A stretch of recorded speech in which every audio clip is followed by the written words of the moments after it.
All right, so yay, we got people online. Love to see that. Oh, I need to get my, sorry. Just running to get my zip drive, my thumb drive.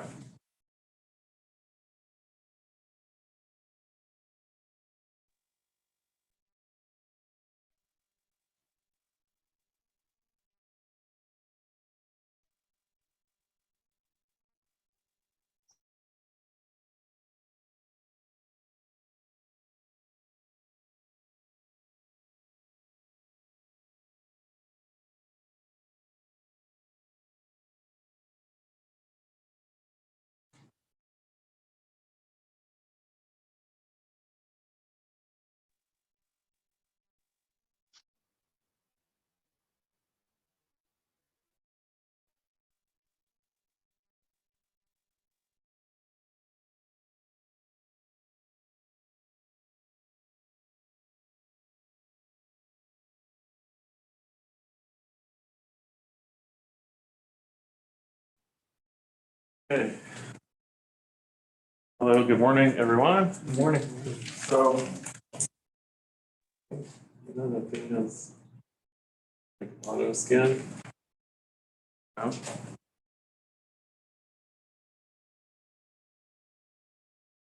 There we go. So like I saved some stuff to my flash drive. I'm just like, this is a public computer and we're all responsible for client files and privacy. So that's why I'm just making sure like everything I do is like gonna be in a private window and all that good stuff. But we do have to take care of files. So today we're gonna be talking about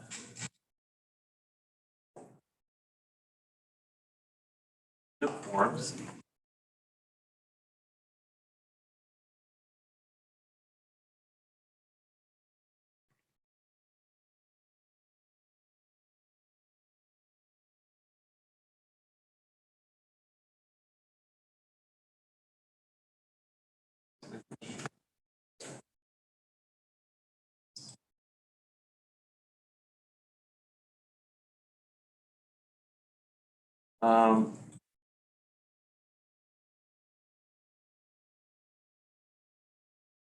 So today we're just going to be talking about Zipforms and how to access all the contracts that we work with in our business.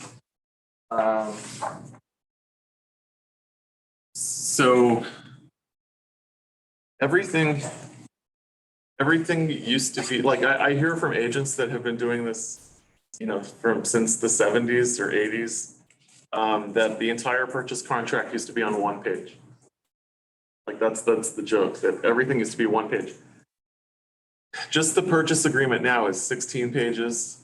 And then the California Association of Realtors has added additional disclosures to the residential purchase agreement that bundles with it. When I started in my office, we used to have like on the wall there would be cubby holes for all the different documents or file drawers. Every single document was printed in triplicate or even quadruple, and you'd have to press really hard to make sure it went down to every page. So if I wanted to write an offer, I would get the purchase agreement, I would get an agency disclosure, which is the most important document, agency. Again, an agency disclosure it's called disclosure regarding real estate agency relationships. And that document has to be signed by either a buyer or seller before they sign any other document. So that's number one. Number one is agency. Okay. So now what CAR has done is they've combined the agency disclosure as the top document when you click residential purchase agreement. They've combined it because they didn't want people forgetting it or not adding it. And I used to see it. So basically, if there's any dispute between a buyer and seller, or a broker not getting commission, whatever the dispute is, if it goes before an arbitrator or a judge, the first thing that they're gonna say is, show me your agency. They need to know that the broker's representing the party. Without agency, there's no representation. So that's such an important document that the attorneys at CAR decided that it should be attached to the RPA. When I say RPA, that's the residential purchase agreement. When you go into Zipforms, it'll say maybe CA dash residential purchase agreement. That just means California. It's that's everything we do is California residential purchase agreement. We are licensed in California, so we are allowed to buy and sell property in California. If you have a buyer who's looking outside of this state and you want a commission, you're going to have to sign a referral. You're going to have to refer that client to an agent outside California. Whatever state they're looking in, you're going to find an agent in that state and you're going to sign something called a referral fee agreement. We are giving our client to the other broker. We are the referring broker. They'll be the recipient broker. So there's a form for that. There's a form for everything. Trust me. And I'll show you how to find these forms. But I'm just discussing where this came from. So everything started out print. And every form that exists, it exists because there was a lawsuit. The whole reason to have all these forms and all these disclosures is to prevent lawsuits. Prevent liability from the seller, prevent liability from the brokerages involved. And our duty as agents, no matter if we're representing the buyer or the seller, most of the laws written are to protect the seller, that they don't get defrauded out of their property. Most laws are to protect the seller. Now, the seller absolutely must disclose. That is 100%. A seller has to disclose what they know about the property. This is residential I'm talking about. There should be in commercial. See, the difference in commercial and residential is we have a code of ethics because we're realtors. So there's a difference between following the law and following the law plus the code of ethics. So because we're realtors, we have a code of ethics. There are agencies in the commercial world that also have a code of ethics, but we have to follow the realtor code of ethics. Being a realtor and abiding to the code of ethics is if we have an ethics complaint against another agent, like another agent called. Like I can't contact your client. Like if you represent a client that's selling their property, I can't call them directly. Like even if I'm friends with your client, Yeah. like I can call them and say hi. Hi. But if I have an offer, it has to go to you as the agent. I can't call your client who's my friend and with my offer. It needs to go to the listing agent. So we have rules. It's a code of ethics that says without your permission, I can't contact your client. Now, if you're a commercial agent who's not a realtor, or even if you're a real estate agent and you're not a realtor, you can do whatever you want as long as it is within the law, right? Now, if we're both realtors and then there's an ethics issue there, then I can bring you up on, I can file a complaint with the Board of Realtors. They'll look into it. They'll decide whether the complaint has merit. It has to be a very clear violation. I need to obviously be able to prove it. And then there's an ethics committee that will decide if they want to move forward with that. But anyways, we started out with print forms. Everything was in print. The first online program was called WinForms. And it was an installed program that you would download, and of course I'm always the early adapter.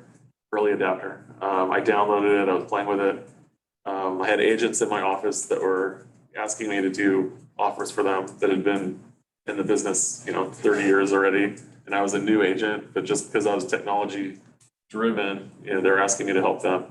But here's the cool thing about being in the digital world is if you think about it, all the paper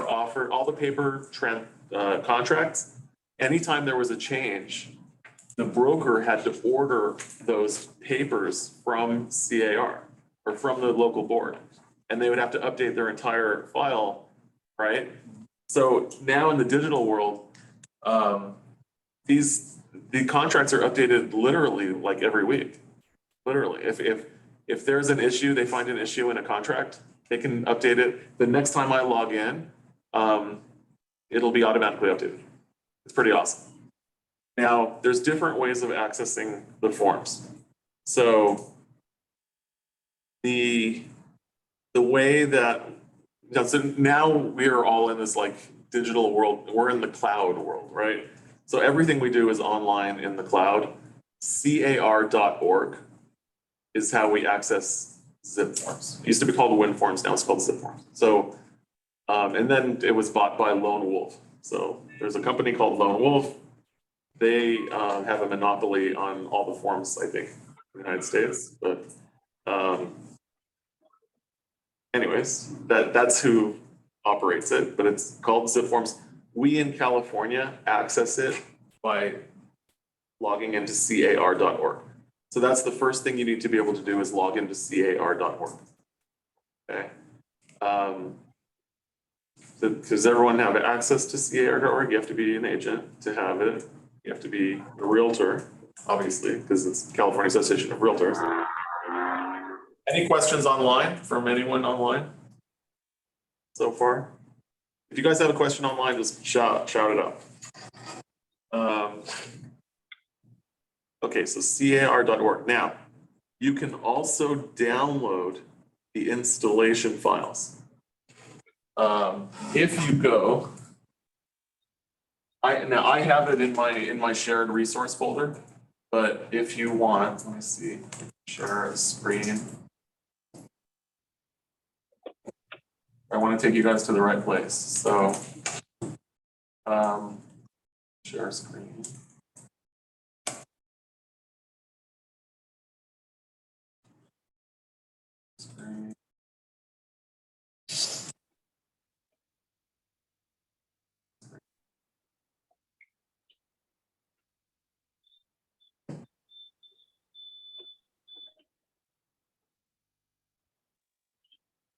So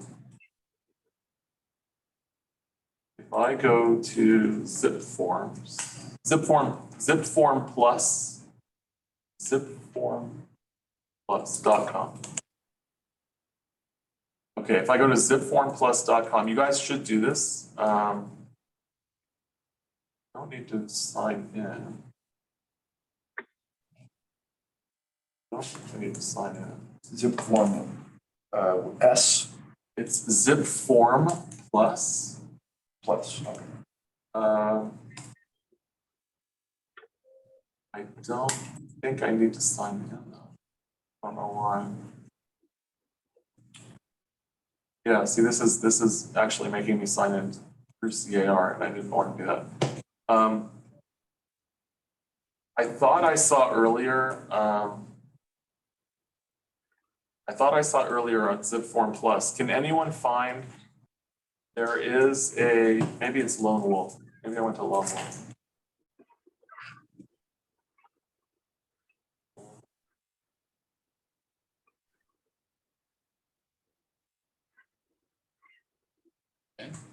No, the sheet and the page. Maybe it was Ziplogics.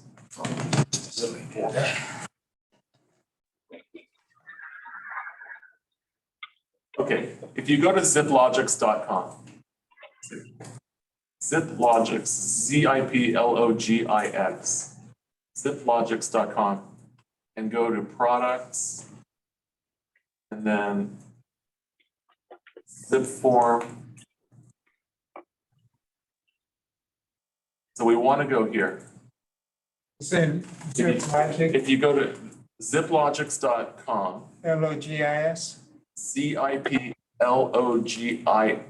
as in X-ray.com, and then go to products, transactions, Zipform edition, and then Zipform standard. You go to Zipform standard, it's gonna have 2 download links. I see this website for brokers. Download. So from here, you'll be able to download either the PC version or the Mac version of Zipform. Okay, can you repeat those steps? Well, you're gonna go to ziplogics.com, Okay, and then from there, you can go to products. wait a minute. You can just click on products, and then you want to go to Zipform standard is at the bottom. If you just click on products and go to the bottom, you'll see Zipform standard. I don't see products, I see websites, brokers, press release.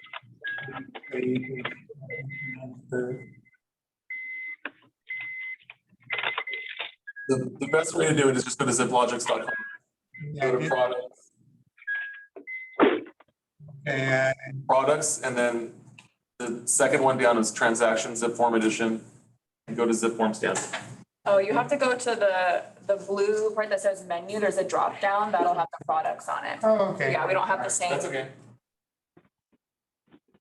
Well, you can just do it right now. So just go from up here, scroll up.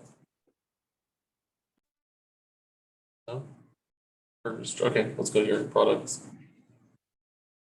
And then, I have to do that one. no, only have to do this one.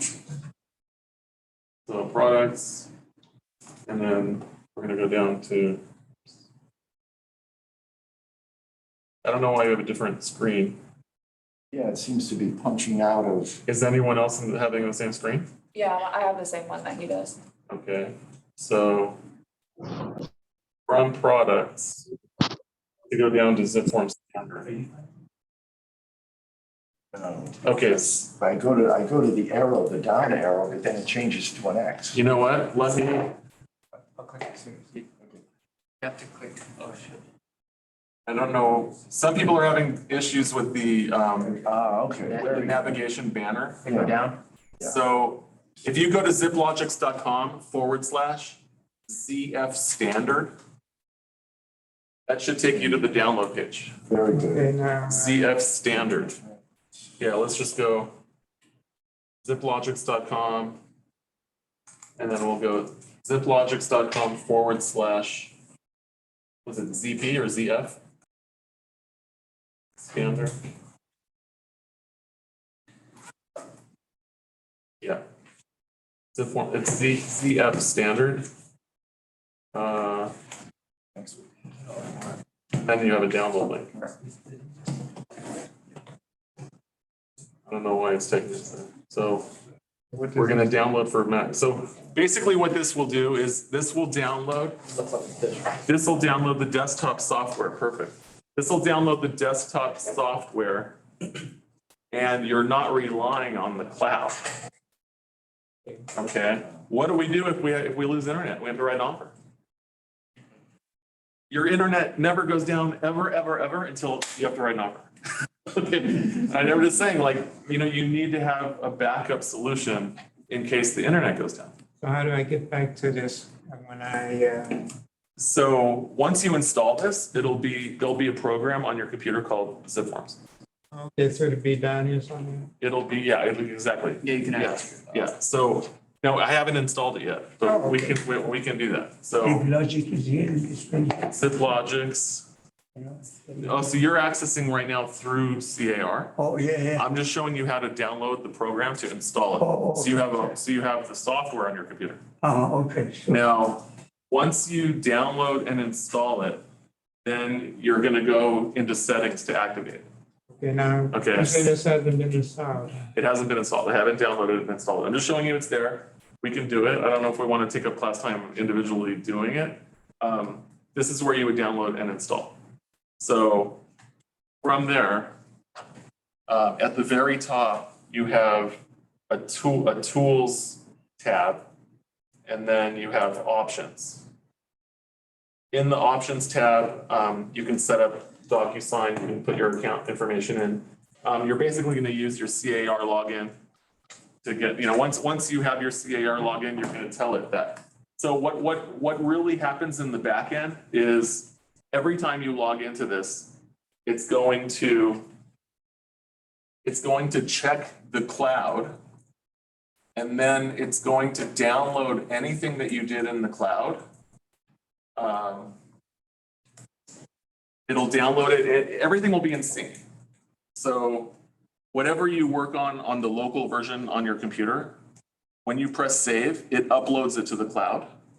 And when you work in the cloud at car.org and do your files, when you press save, it's saved in the cloud. The next time you run Zipforms locally, it'll ask if you want to update, if you want to sync. So everything is always in sync. Any questions so far? When do I upload this, the download? So you can do it at any time. But so when you download that, you're going to go into settings. And there's going to be a settings that you need to put your CAR credentials in. Okay, my, Your CAR login. You're going to put your CAR login information in. So we can do that later after class. I just don't want to, yeah, we can do it. okay.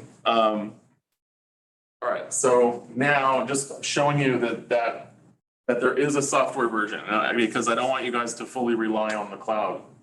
Because it's a disaster when you have to write an offer and you can't, or a counter offer or something.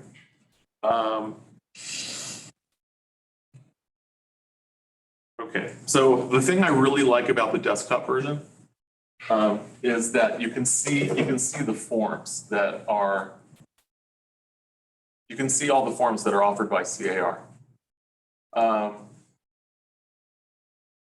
So let me see, thinking, I want to do this in an incognito window, which I'm going to share. Okay, good. So if we all go to car.org,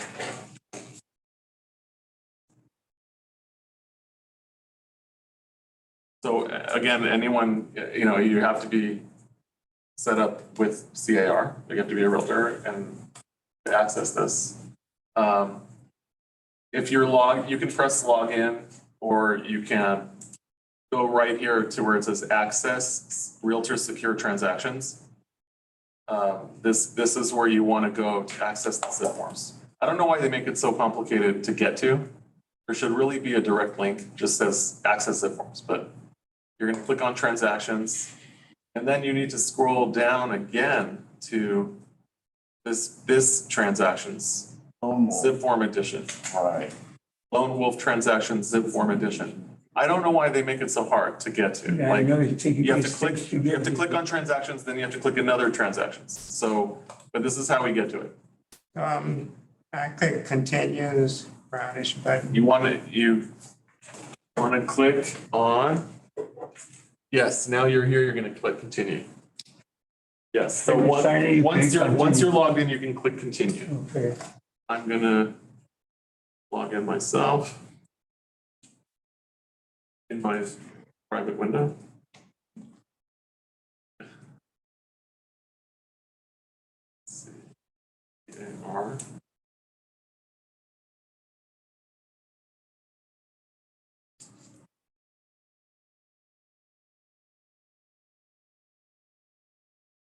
Okay, so it's validating my membership, and then I'm going to press continue to transactions.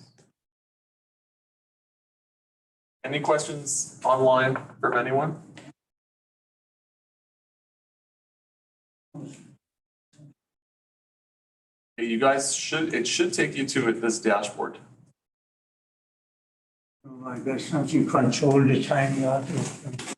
Find out. No. We should just, they just started, huh? I know it. So this is e-commission. Oh. Let's go back to Zipforms. Just go to the homepage, transactions, and then again, transactions. Yeah, this do one, that. And then right here, continue as soon as it pops up. Wait for it. Continue. Okay. Is everyone logged in that can log in? Yeah, that's that. Okay. All right, so this takes you to the main screen. So from here, there are some things that you should do. If we click on our profile page. It's called command, right? This is, we should be logged into CAR. CAR. Right now, this is CAR. So if you click on your picture there, it'll take you to your profile and settings. Okay, in your profile and settings is where you want to enter your company information. You can upload a picture here, but you should have your name. This is the information that's going to appear at the bottom of all the forms that you work on. It's in there already, so. It's in there already, good. It's in there, great. So your license number should be there, your phone number, your name, your email. Just looking around here. Okay, so that was my profile and settings, but why don't I see more settings? There should be more settings. No. Because I wasn't scrolled up. Okay. So we have here sign in and security. Let's just go through these. How'd you get to this page here? So I went to my profile picture in the upper right hand corner Yeah, and then clicked yeah, I did. right. I don't have that. Profile and settings. You should be able to click profile and settings Where? when you click your picture.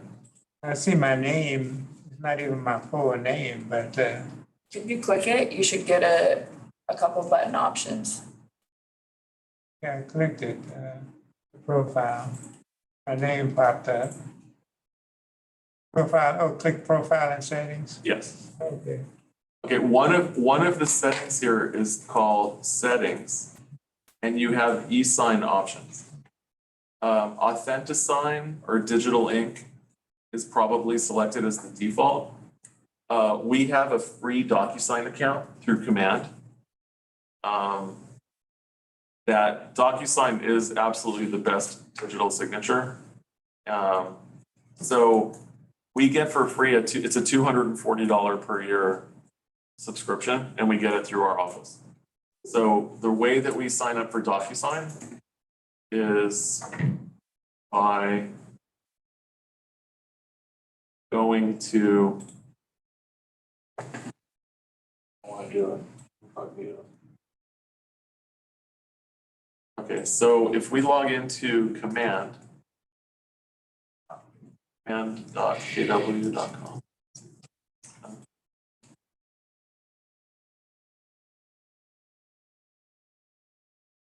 KW command login. So KW command. It's console.command.kw.com. I don't know.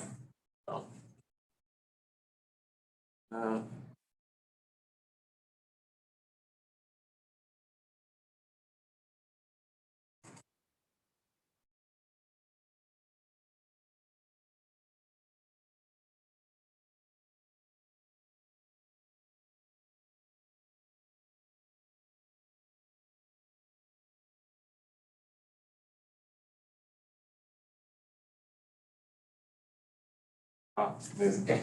Same. Okay, so Shit numbers on it. when you guys log into Command, like you guys should all have been emailed a login for Command. If not, email me, I can help you. jjwallack@kw.com if you need to email me. Hopefully everyone can get into Command. In Command, under your profile here, if you go to settings in Command, one of the settings is going to be DocuSign. And if you see here on the right side of the screen, it says disconnect account. I don't want to disconnect. I want to get the account. So anyone who does not have a DocuSign account can sign up here for free. It'll take you to DocuSign and you'll register your email address and get a free DocuSign account. If it's connected, you're done. If it's connected, you're in great shape. Okay, can I see you have the class on this? Yes, 100%, yes. And I'll be teaching technology classes every Monday, and we can do all technology on Monday. Monday, yeah, what so- time on Mondays? On Mondays, I think it's at either 2 or 3 p.m. Oh, George, And anything technology I'll help with. you're a blessing. So I'm just showing you guys how to get your free DocuSign account. So it's in Command, log into Command, click your name, go to settings, and it'll be the first one. Okay. Once you have your DocuSign login, then you're gonna go back to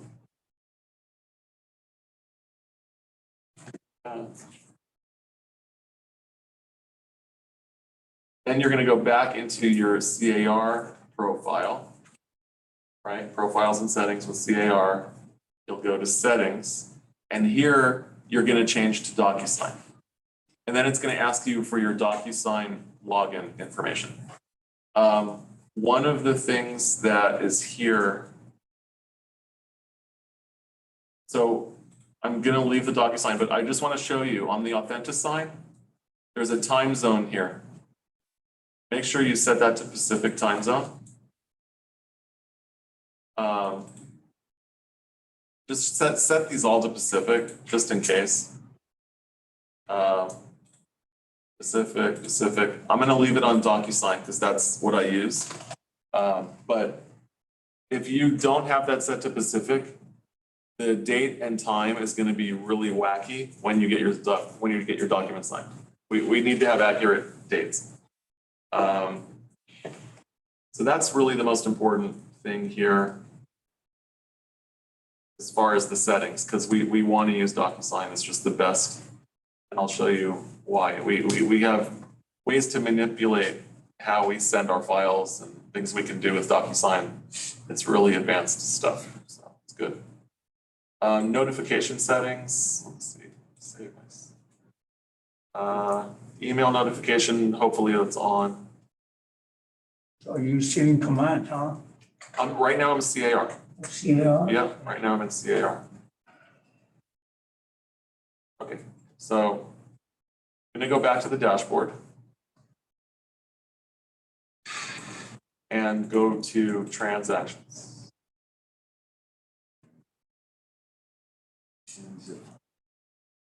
Now, are there any questions for people online? Oh, everyone's muted? I don't know.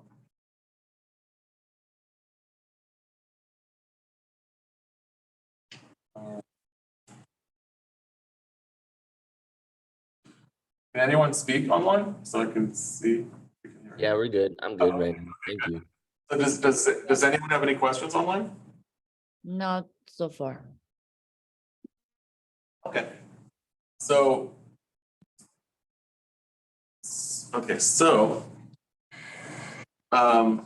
this is where we're gonna go for all contracts. So if we're writing an offer or we're taking a listing, we're gonna press new. And new is gonna ask us, is this for a listing or is this for an offer? Or is it a lease? Is it a lease listing? So let's just say we're making an offer. We'll click new purchase or offer. We'll click that. And it's just opening up, it's just asking us how we want to name it. So I'm just gonna go, I'll call this, 321 Sample Street. And it's asking me what it is. I'll just say it's residential, active, it's fine. So basically it's just creating a transaction that I'm gonna be pulling forms into. So Is it new purchase, you put a purchase, you? yeah, it doesn't matter. You can do listing, you can do purchase, and you're gonna name it. So the important part here is you have here on the cover page, your summary. You don't need to pre-fill this in here.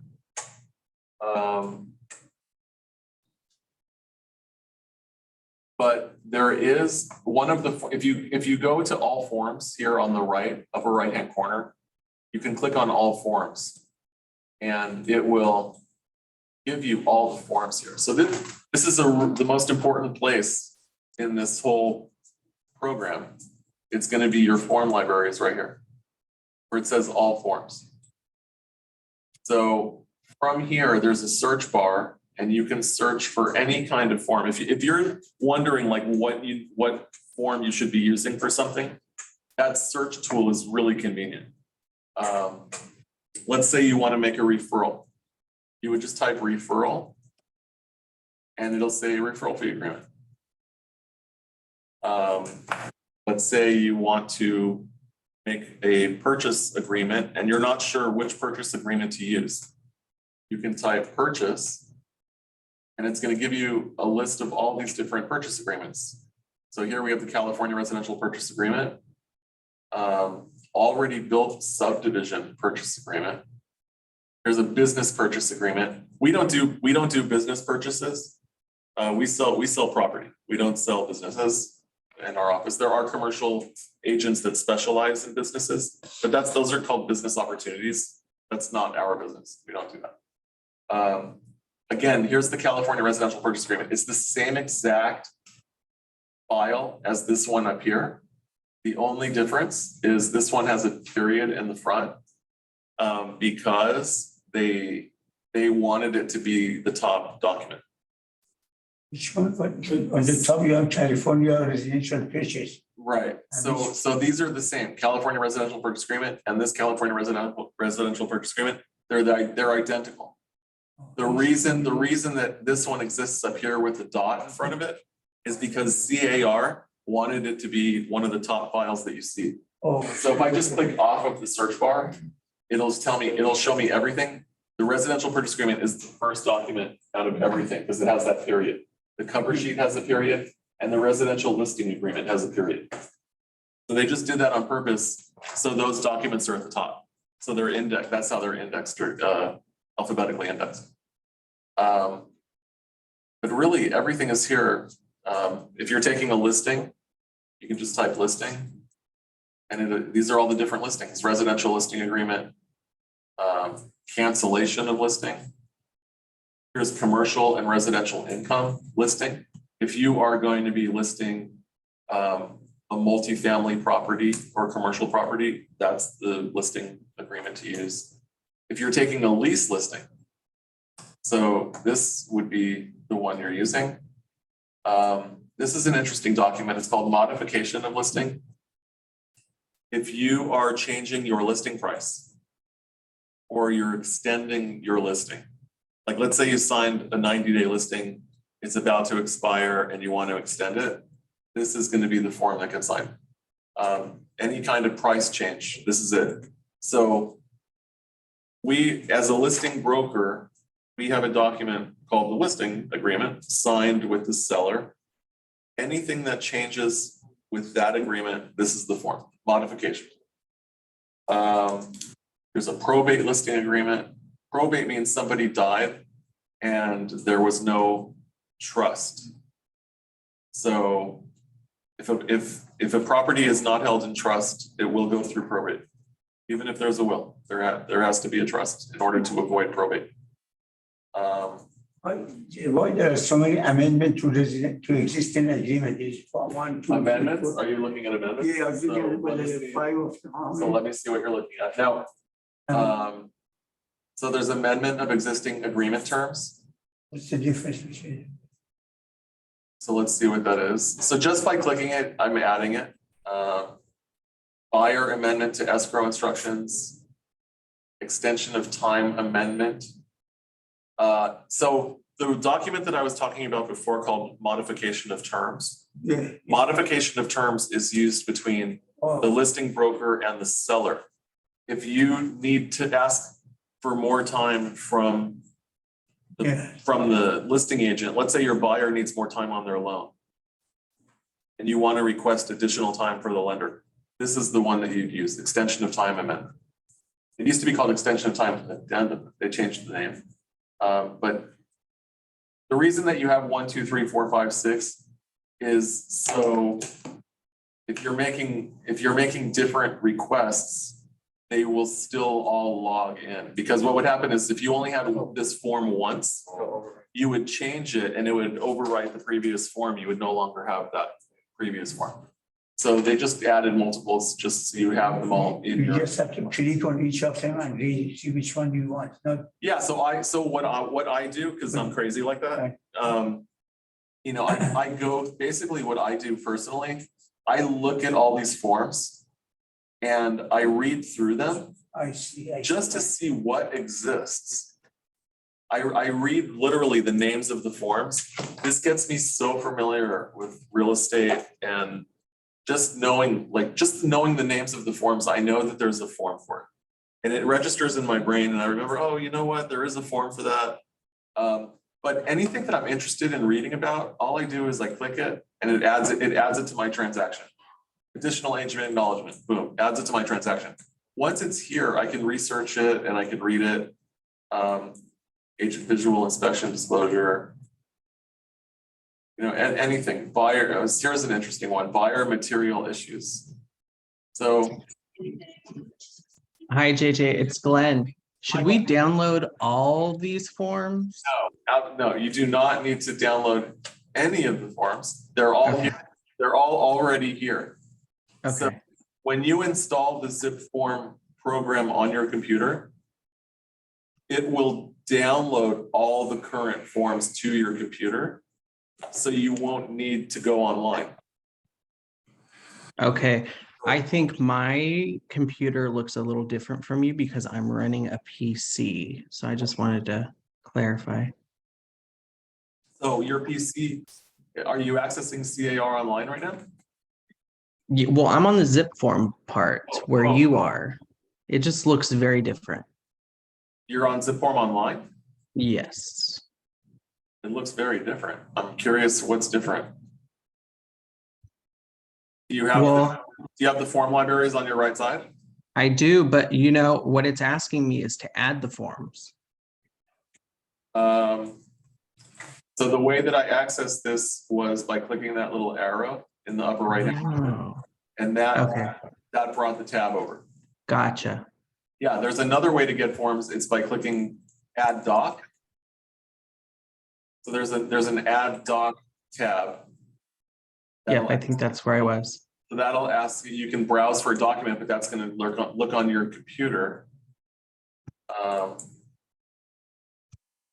I just froze this computer. So that's gonna allow me to look for a document that's already on my computer.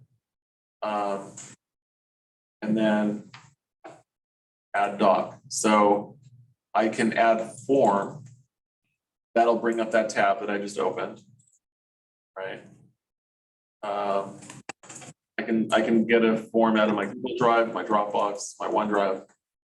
So let's just go back to this column because I want to show you, because this is where you guys are going to be every day, is working with this. This is right now by default. It's the California Association of Realtor document library.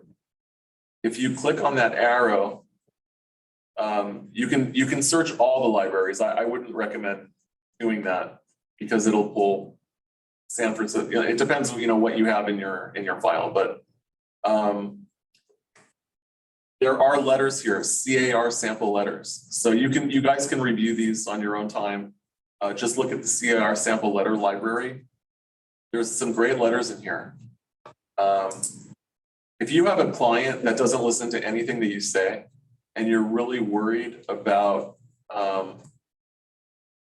any kind of litigious client, you don't want to get sued, and your client is not taking your advice, there's a form here called acting against broker advice. And you might want to document that you are giving certain advice to your client and they're not listening to you. There are people that don't want to listen, right? Let's just look at that. We'll look at that in a second.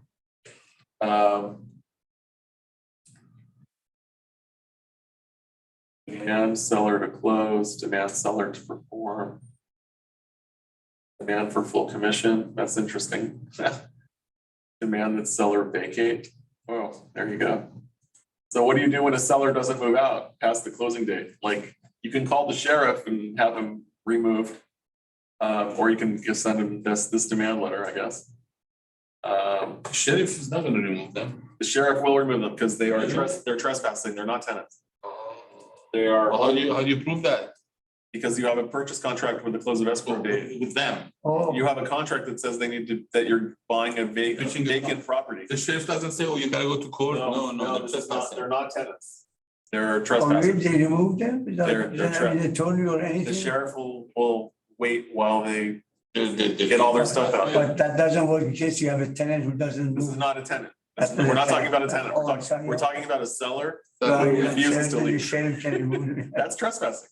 If Yeah. someone's in your property and you never signed a lease. Now, what if there's somebody else is there that is not the, not? I'm just saying, if you haven't signed a lease agreement with someone and they're in your property, I said, we the sheriff, sublist this, the sheriff will remove them. we sublist this 30 days ago. So just know that there is another library there with some nice sample letters. Now, the other library that is important is here. It's called California e-Publications. So this library we will access for some of the forms. There is a disclosure. There are government disclosures that are required to be given that are not, they're not CAR forms, they're government forms. So there's notices, protect your family from lead in the home, homeowner's guide to earthquake safety. Now this is a form that needs to be signed, the earthquake hazard report. We have a version of Keller Williams. Keller Williams has a version of this form.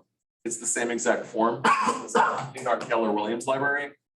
And here's the homeowner's guide signature. So if I just pull up this form, I can show you it's in our library now. Earthquake hazard report. So also when you click on these forms, it'll ask you, do you want to open it up in the classic editor or in the new form editor? I'm used to using the classic editor. The new form editor has a bunch of different things. I don't know. I like the classic. It's just simple. I like simple. So because this is something that gets signed and filled in, if you're sending your disclosures to your client, you can add this one instead of the KW one. So just showing you that, you know, where to find it. There's two. There's this one. It's the earthquake one, and then also in the EPUBs, it's the homeowner's guide to earthquake safety. So this is just a receipt. All right. So there's two forms in that particular library. In the EPUBs, it's number 5 and number 6 that we will add to our, and we're gonna go back to CAR. All right, so I'm gonna just go back here real quick. Share.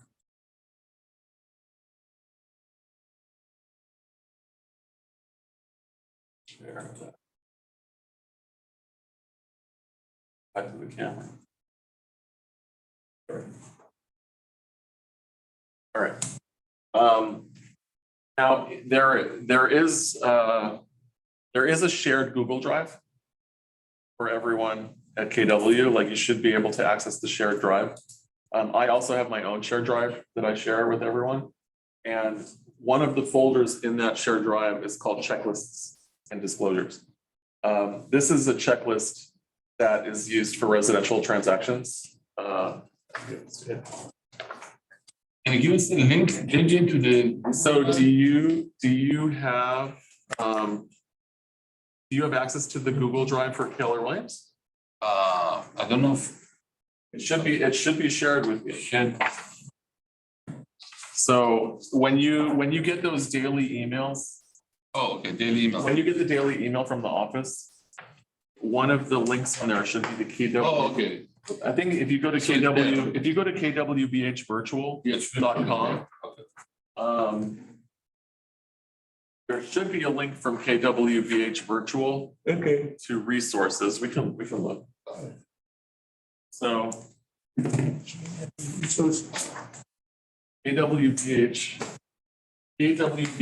kwbhvirtual.com. Let William, maybe he, no. See, I want to share. Share a screen again.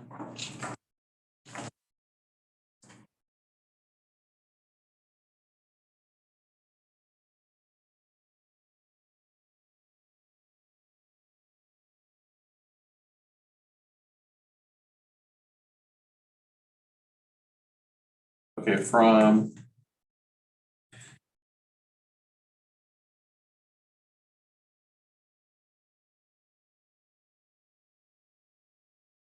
That helpful links. Am I sharing? Yes, okay. So from KWBH Virtual, you should have a broker link, maybe.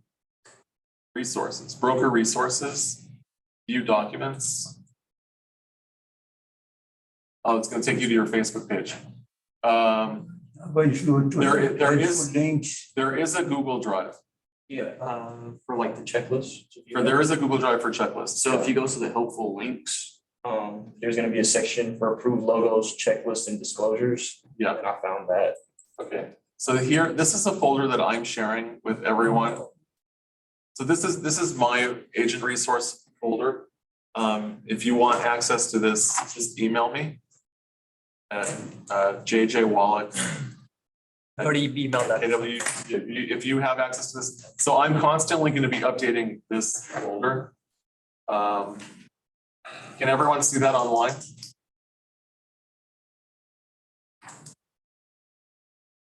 I hope so.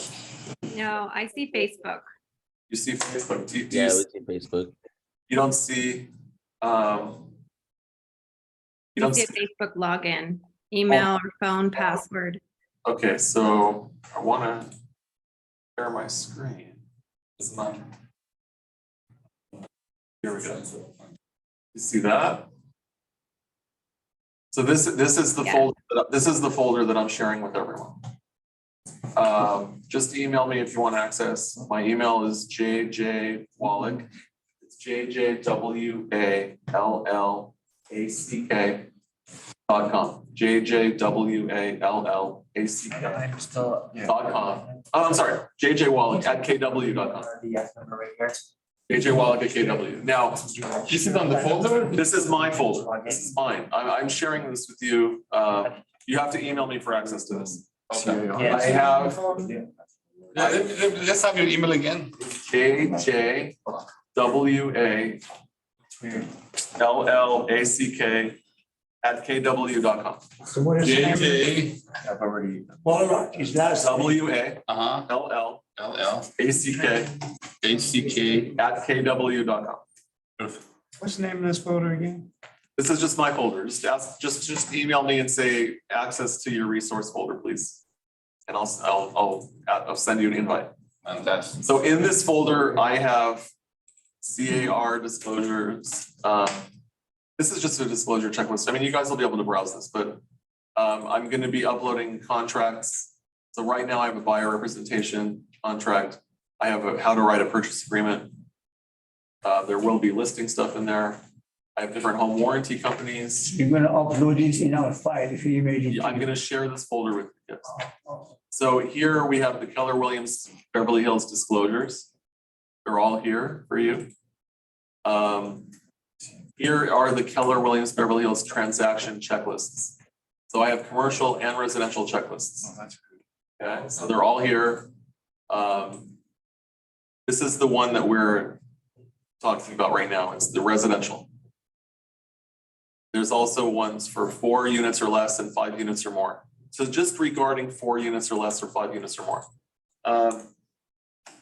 Anything that is residential where someone, any property that people live in is residential. If it's all that, if the bottom floor is stores, then that's called multi-use, right? So that's a different, that would be commercial. But if it's just people live there, it's residential. So a house, a condo, an apartment building that's 4 units or 1,000 units, it's residential. People will call it commercial because it takes a commercial loan Oh, if it's 5 or more units, yeah. okay? A 1 to 4 unit is a Residential. conventional loan.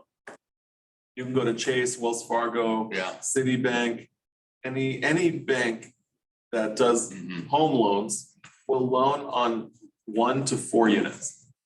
Once you get to 5 or more units, you need to go to a commercial bank. Chase will do commercial loans, but you have to go to a commercial lender, basically. So just making that distinction. So we have checklists for 4 units or less and 5 units or more. That's it. And then we have a vacant land checklist. We have lease checklists. So in residential leasing, this would be the lease checklist. So we have a KW checklist that was just updated this year, 2023. In leases, we also have a lease money disposition.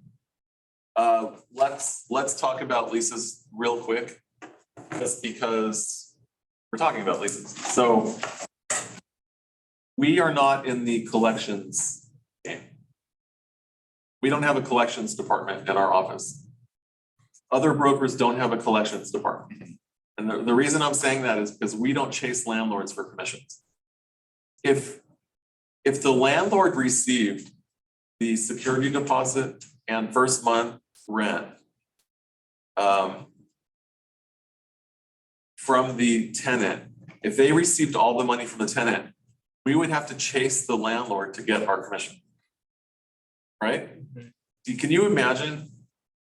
Like, just, I mean, that's how people assume. Like, they assume that, like, let's say it's $5,000 a month rent and there's a $10,000 security deposit. The tenant owes the landlord $15,000, right? $5,000 first month, $10,000 security, $15,000.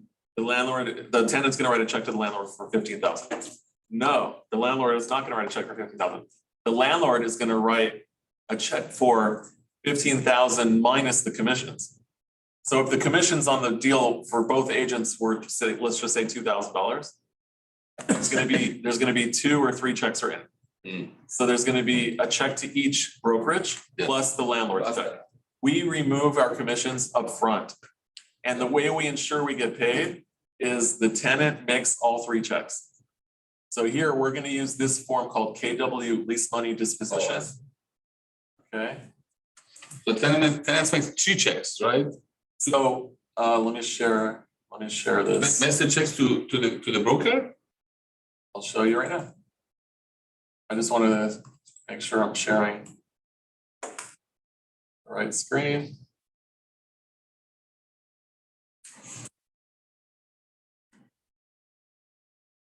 So this is the KW lease money disposition. Other companies also have this form. It basically has the property address. It says the amount of the security deposit plus the first month's rent is the total move-in. Now, people talk about collecting first and last. We don't collect last. We collect security and first. The security deposit, the total security deposit can be double the monthly rent for unfurnished and triple the monthly rent for furnished. You can never exceed 2 months' rent on an unfurnished property. If you have a pet deposit and a smoking deposit or whatever deposits you have, they can't exceed. So furnished is 3 months? 3 months, but you can't exceed that.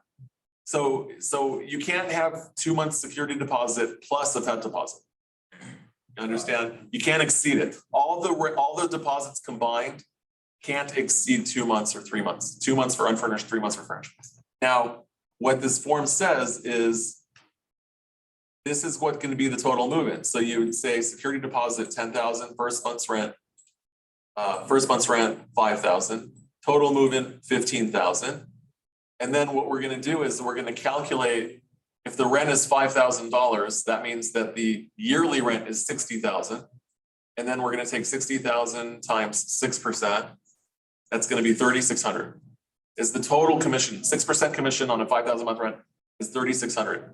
If there is only us, it'll be $3,600 commission.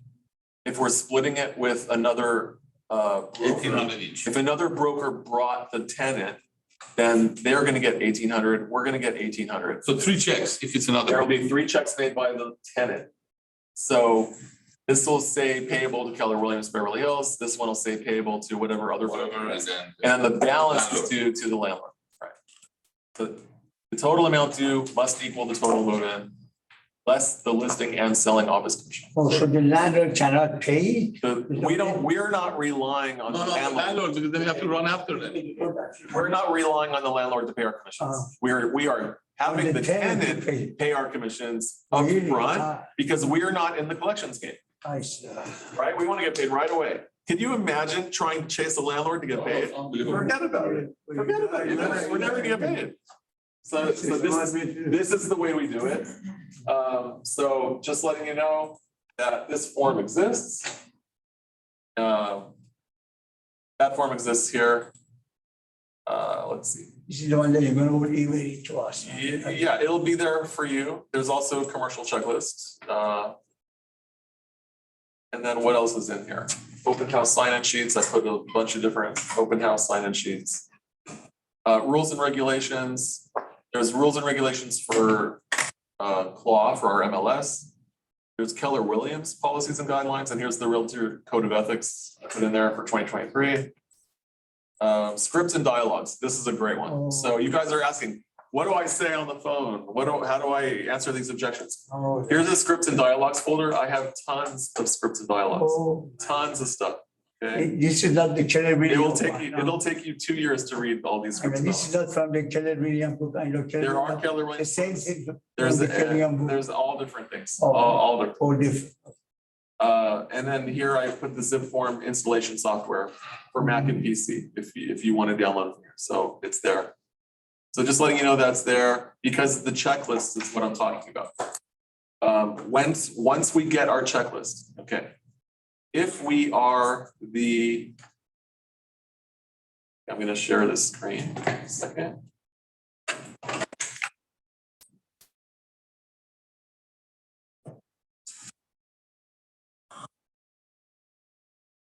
Okay. This is the residential checklist. So this is where we see all the forms that are required for a transaction. Now, we have Brian Chung in our office. He's the transaction coordinator. I would recommend that everyone use Brian. Absolutely. So basically, I think it's 350. Is that 450. 450 for 450? Depends how rich. 450 really? 450, For one side? yeah, for one side. Where he does a lot of extra. Okay, there's a maybe that's with extra. I don't know. I have to ask. I mean, he does extra thing, you know, Give me 1 second, And because it's big. I want to know how much it is. Give me one.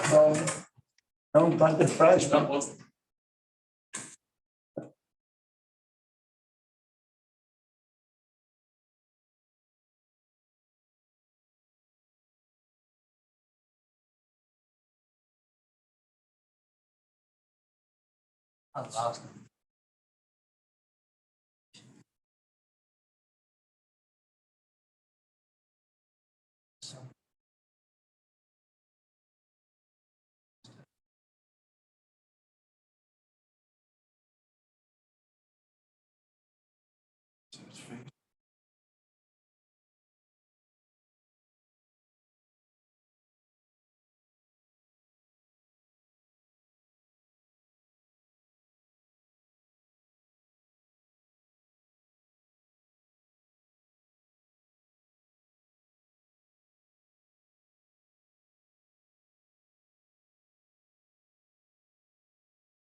Okay, hope I don't get Brian in trouble.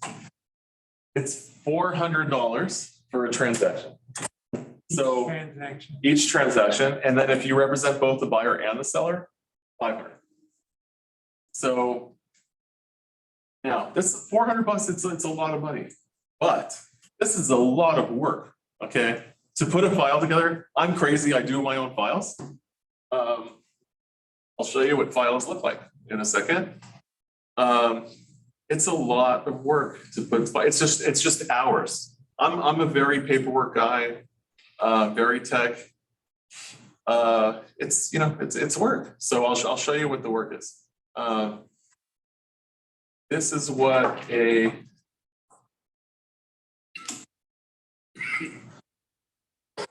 me 1 second. So this is what a file looks like. Property file samples.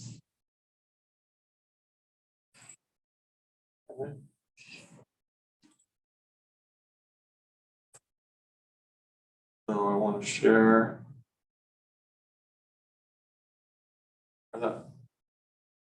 So basically, you should have a folder. You should have a folder called properties on your computer. Name a folder properties. I call this one property file samples, but you should have a folder called properties. You guys, you're seeing my hip hop abs videos and my P90X videos. Property file sample. So you should have a folder called properties. This is how you're going to stay organized. In your properties folder, you'll have a folder with an address for every single property that you work with.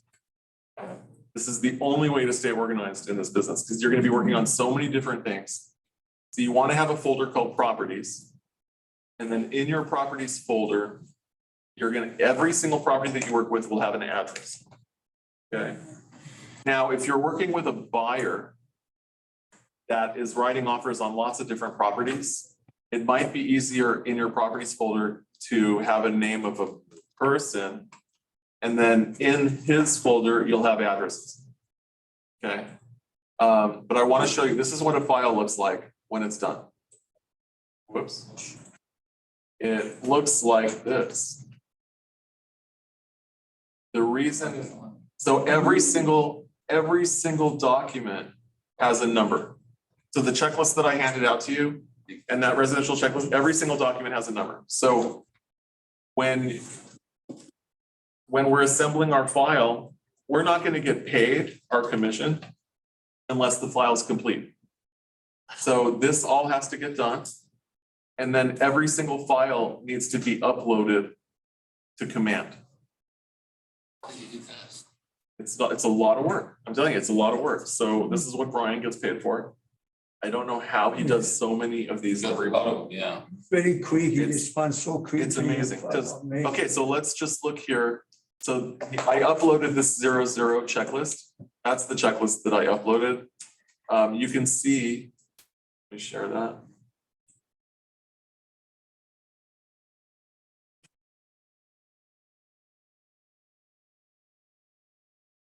Okay, this is a checklist for this property. I put the address at the top. And then I go through it. So this was not a listing, it was a purchase. So the listing agreement number 1 doesn't apply. I just crossed right through it. Now the purchase agreement, remember how I said there's an agency disclosure attached to the purchase agreement? Those on number 2 purchase agreement, there's all those different forms. I'm checking each one to make sure that everything was returned to me. Okay, and I'm also checking each one to make sure that the buyer and seller both signed or initialed it. There's a B column and an S column for buyer signature and seller signature. I'm going to check each one as I verify that both parties have signed. Number 3, agency with seller. This is the listing agency disclosure. So I am not a party to that because this was an offer. I needed to when the listing broker signed the listing agreement, they had an agency signed between the listing broker and the seller. So if you look, the buyer checkbox is crossed through, but the seller checkbox is there. So I had to request this document from the listing broker, number 3. And that's it. You have to go through the entire checklist and make sure that every single document is done. And that's, this is how you do a complete file. So what I do is, if I am the listing agent, it's my responsibility to provide disclosures to the buyer, right? I have a listing, it's for sale, an offer comes in, in the offer, it says that the seller has 5 days to give disclosures to the buyer. 5 days from acceptance. So now what? We have an accepted offer. Now I need to go to this list and I'm gonna print it. And now that it's in front of me, I'm gonna go through it one by one. And I'm gonna say, okay, is it my listing? Yes. So now if it's my listing, the buyer does not have anything to do with the listing, so that'll be a cross, but on the S, the seller will have signed everything. The purchase agreement, I have an accepted offer now. So number 2 and number 5, if there were any counter offers, I'll have those. I won't have the rest. So If you have multiple offers on the property. I'm only doing this with the accepted offer. Oh, we accept. This is only with the accepted offer. So now I'm printing this piece of paper and I'm assembling my file. So number 1, I'll have if I'm the listing agent. If I'm not the listing agent, I'll have number 2, the purchase agreement. And I'll probably have number 5, the counter offers. I'm not gonna have anything else. So now I'm talking about being a listing agent. So as a listing agent, I'm gonna start going through this checklist. Here are all number 9 through 15 are all the Keller Williams documents. So those are not gonna be in CAR, those are the Keller Williams. And then numbers here, 29, 30, 31 Keller Williams documents. But what I am gonna do is now I'm gonna open up my car.org and I'm gonna look for every single one of these files and import them into my transaction. This is how we do it. I mean, it's just, so number 18, transfer disclosure statement. I need to go into car.org, look for TDS. So I have TDS, I have SPQ, I have Avid. I'm gonna go back to that screen now.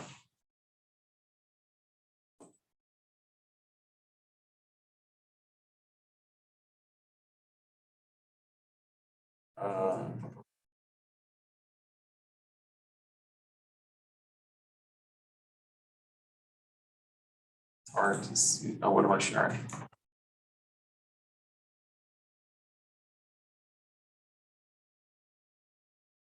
I sharing that? Can everyone see the homeowner's guide to earthquake? Yes. Okay, great. So now what I'm doing is back to my transaction. I don't have a transfer disclosure statement here. I know I need it. So I'm gonna click there and I'm just gonna search for TDS. Real estate transfer disclosure statement, I'm gonna click it.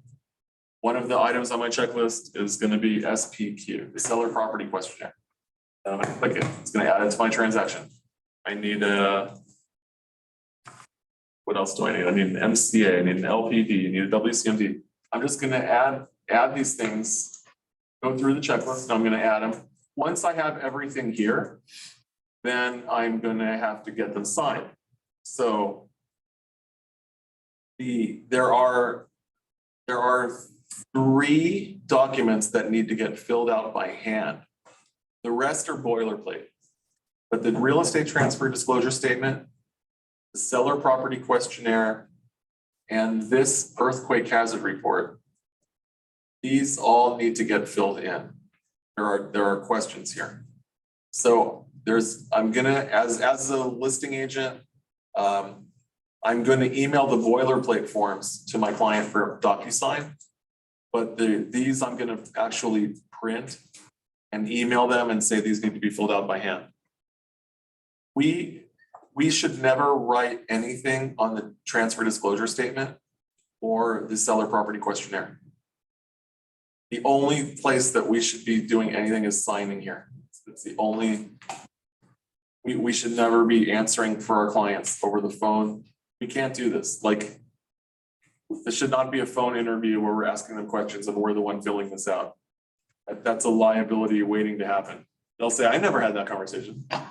The number 1 lawsuit in real estate is non-disclosure, right? A buyer is telling a seller that you didn't disclose that. That's the number 1 liability. So we never do this. Any questions online from anyone?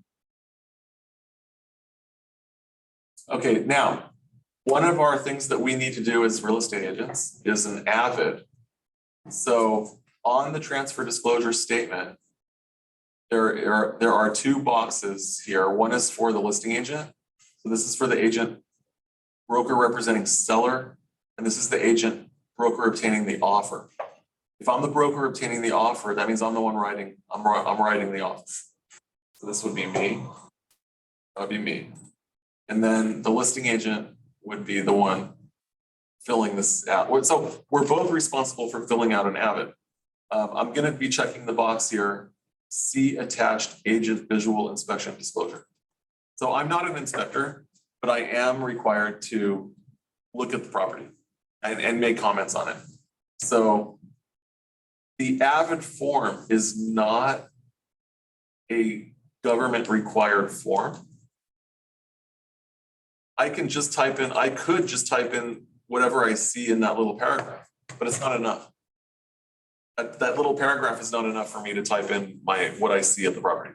So CAR has created the avid form to help jog my memory, or just it's a place where I can go to fill everything out. So so everyone with me, just you're gonna check this box, see attached avid form, and then you're gonna add the form called avid. And when you go to inspections, no matter if you're representing the buyer or the seller, okay, if you're it doesn't matter who you're representing, you have to do this form. So agent visual inspection disclosure. So this form, it's gonna say City of Beverly Hills, City of Los Angeles, City of Sherman Oaks, whatever city, County of Los Angeles, or Orange County, described as, it'll have the property address, inspection performed by, this will be Keller Williams Beverly Hills. And then over here on page 2, I'll say the day that I'm inspecting, weather condition, it'll be clear and sunny, warm, cloudy, raining, whatever it is. Other persons present will be the other agent. It can be the buyer or seller. It can be the inspectors. So like I did inspections yesterday morning, and I'm representing the seller, and the buyer came with their agent. So here I wrote They could come together, everybody. buyer with buyer's agent, general inspector, sewer inspector. So I'm just writing that they were there. I'm doing this by hand because I'm filling this all in by hand at the property. I'm looking at the entry, and I'm looking at the living room, dining room, kitchen. So things that I'm writing in here, I'm not using any adjectives, but I'm writing marks on walls, scratches on floor. That's gonna be stain, right, stain on carpet. I'm not saying large, I'm not saying small. I'm not giving any description, because what I think is small, the buyer thinks it's huge, right? Kitchen, whatever, say, paint. I don't say paint peeling from cabinets. What about if you let's say check under the sink and you see some hole and some wet? Do you just say Stains that on floor, stains under on, sink under the kitchen floor? stains on bottom, under sink. Dark. You don't say dark or light. No, I'm just, Just say stain. Okay. stains on cabinet under sink, bottom cabinet. I'm not calling anything mold, not doing that. So there might be some cracking somewhere. In the garage, there's always going to be, cracks, cement. If you see heavier stuff in the garage. Exterior, you might be at a property that has like ivy growing on the walls, right? But if you see the garage is full of the heavy. Okay, so in the garage, I might say cracks in cement, some areas unobservable Or if you can see, write down. due to storage. Right? That's it. And then the person who performed this inspection will sign here. The other blah, blah, blah, blah. Okay, the seller used to sign this form. This is new. The seller only has to initial this form. So no matter who's filling it out, the buyer or the seller, this is just initials. Okay, so basically I've gone through the checklist. I've shown you guys where to get the forms from. Showed you DocuSign. I also want to show you here. Okay, so let's just say you want to send something for signature, right? So you can send documents just by clicking them and clicking this e-sign. I want to show you something really cool. So I clicked e-sign, the documents are here. I can still add documents. Select documents to include. I can add one. I can also click this button and search for and browse. I can add an external document and browse something in my computer. So once I'm here, I'm going to click next.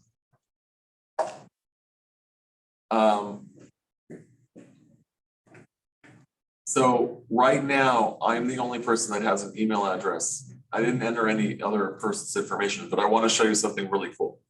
If you do, I would recommend, I'm going to go back out of here.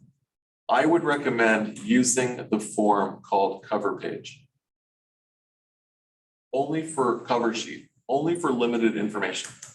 If here in cover sheet, you add your buyer's or seller's email address, this is the place to put it. Like it's here in cover sheet that you want to put it, that it'll appear when you get stuff signed. So, so buyer number one, buyer name, just put buyer. And then I'll put their email address. Buyer name at gmail.com.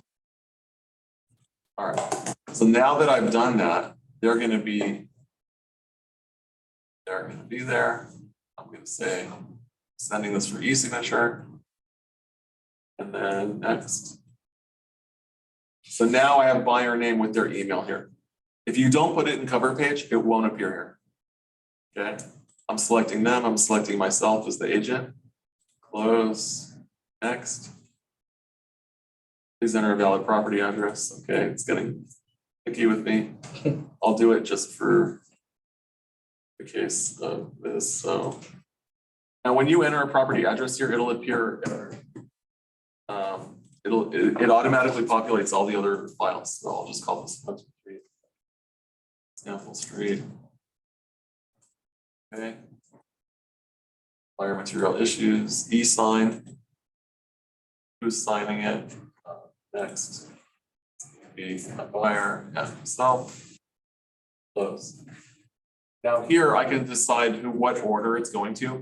I would always put yourself as number one and your client as number two. If you have two people signing, you can make them both number two. Put yourself number one. It's just a tip, because if you catch something while you're signing, you can stop your signing and then correct it and then resend it. So always put yourself number one. So that's me, Jonathan. And then my client would be number two. If there's another buyer, they can also be number two.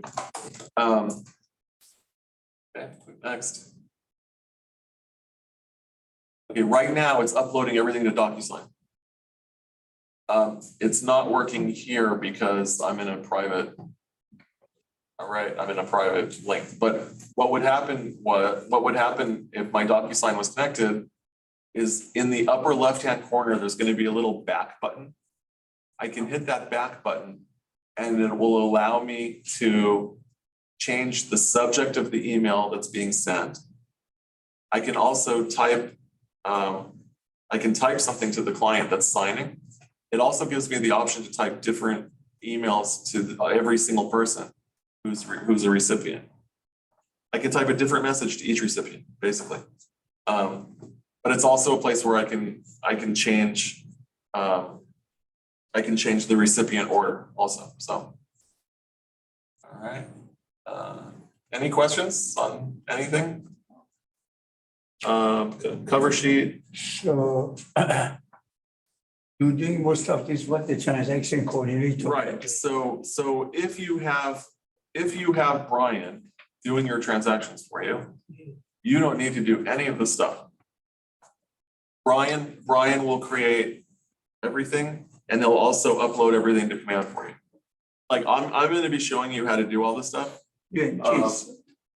but you know, if you're using a transaction coordinator, you really don't need to know this. Like I wanna say again, as an agent, to make money, you don't need to know any of this. The only thing you need to do to make money in real estate is find buyers and sellers. You can hire everyone to do everything else for you. That's the best for you. What you can't hire is finding buyers and sellers. That all you need to do is be social. You can be an agent that goes to a bar and gets sloppy drunk every night, just meeting buyers and sellers, and saying, I'm putting you in contact with someone in my office, and you can have someone that works for you that just gets all their information. You can have a buyer's agent, you can have a listing agent on your team. You don't have to do anything except be social. Yeah. That's all the money in this game is business, is social. That's it. That's it. I'll teach you how to be great agents, but the money is in the social part. That I can't teach you. Yeah. All right? Yeah. I have a question a little bit off topic. This is from a question I texted you on WhatsApp. I had a question regarding, so if I'm sitting in open house for an agent this weekend, and let's say, for example, a buyer comes in that's not represented, but is interested in not in that house, but interested in looking at other properties. Okay. How would I determine if that's fair game between That's a listing agent grab and it. the So if you are going to do an open house for another agent, there has to be something in it for you, Sure. right? It's a conversation that you need to have. It's a conversation that you need to have with the listing agent up front. What happens when a buyer walks in and they want to write an offer on this property? Some agents will say, it's your buyer, write the offer. Some agents will say, I want half of that. Right. But you don't want to have that conversation after. I've seen situations where an agent wrote an offer for someone that walked into an open house that they were sitting for someone else, and then the listing agent said, oh, the listing agent didn't even say anything. They were doing the deal, and then like right before the transaction was closing, they were like, oh, that's half of that's fine. How can you prove? So then both agents go to the office manager, they go to Josh, and Josh is now the arbitrator. What happened? Of course he knew, they didn't know. Right, so my suggestion is so this is basically, this agent said, everyone knows that since my open houses, that if they get a buyer is half. But they didn't have the conversation with this. You should have put it in writing that, take all the names and everything. So what I'm Agent's just fault. recommending is you need to have the conversation up front. What would you want to go to? Why would you do the open house? Right, exactly. If you're gonna do someone's open house, there has to be something in it for you. Right, so there's another agent in the office that I'm helping right now. The owner of the property wanted to also list it with their friend. They co-listed it. So it's a listing between this office and another brokerage. And now they're talking about open houses, and the other agent wants to be the sole open house person. So the agent from here is saying, no problem, but we need to share every single person that walks in. It's a co-listing. Every person that walks in, we're sharing. If someone walks in and wants to write an offer, we're sharing that buyer. These are conversations that have to happen before the first open house. If that's the case, what would you want to sell that house? You take that buyer, you show them something else. All I'm saying is have these conversations up front. Right, there has to be something in it for you. Yeah. Well, what if a person comes in when you hold an open house and they don't buy that property, but they looking to buy a property, and that's your particular client after that, if they want to buy something somewhere else? Do you have to share that client, So, Really? right, so that's the conversation. So now here's the question. There's gonna be a sign-in sheet Yeah, at the open house. Is that sign-in sheet yours, or is that sign-in sheet being shared with the listing agent? And then the listing agent is also going after the people that came? Yeah. So we need to have two conversations. Yeah. All right, you want me to come in and this is just you and me. So I say, okay, what's the split? And, Well, and what about the? I mean, I would, if I was going to sit the open house and I'm the one doing the work at the open house, I mean, I would say I'm assuming that any buyer that comes in is mine, right? Exactly. I mean, that's how I'm just starting the conversation. Any buyer? Any buyer that comes in is my buyer, correct? I mean, Anybody I'm that's just, I'm gonna just having that conversation. to buy that property, Any buyer that Yeah, for comes that in, part, any buyer that comes in period. is my buyer, correct?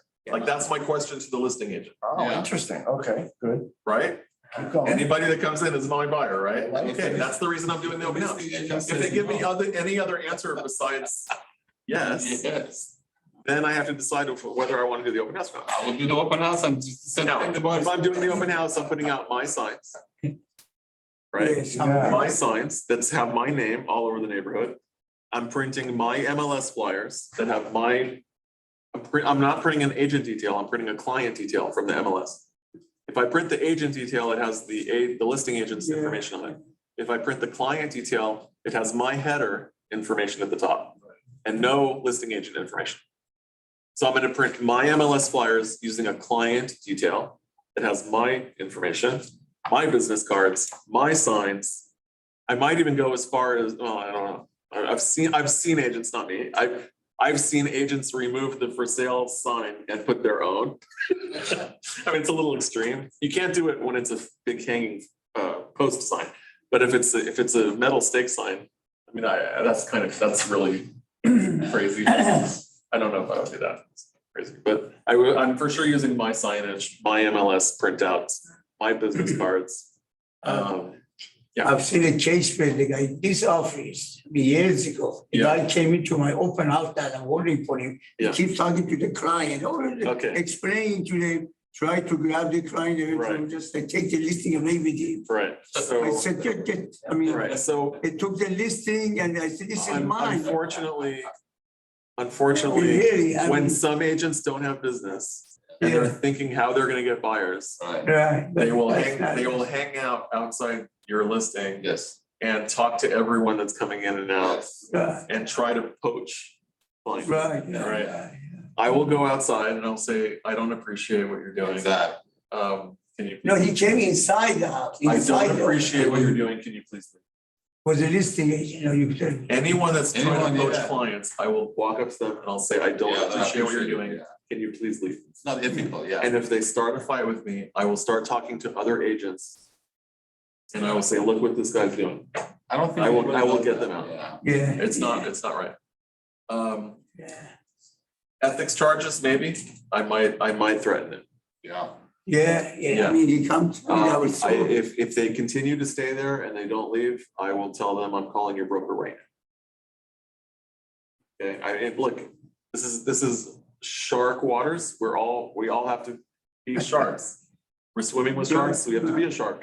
If you're a fish, you're gonna get eaten. Yeah, exactly. Yeah. So you're allowed, so even though it's not your listing and you're sitting in the open house, you're allowed to put your own signs?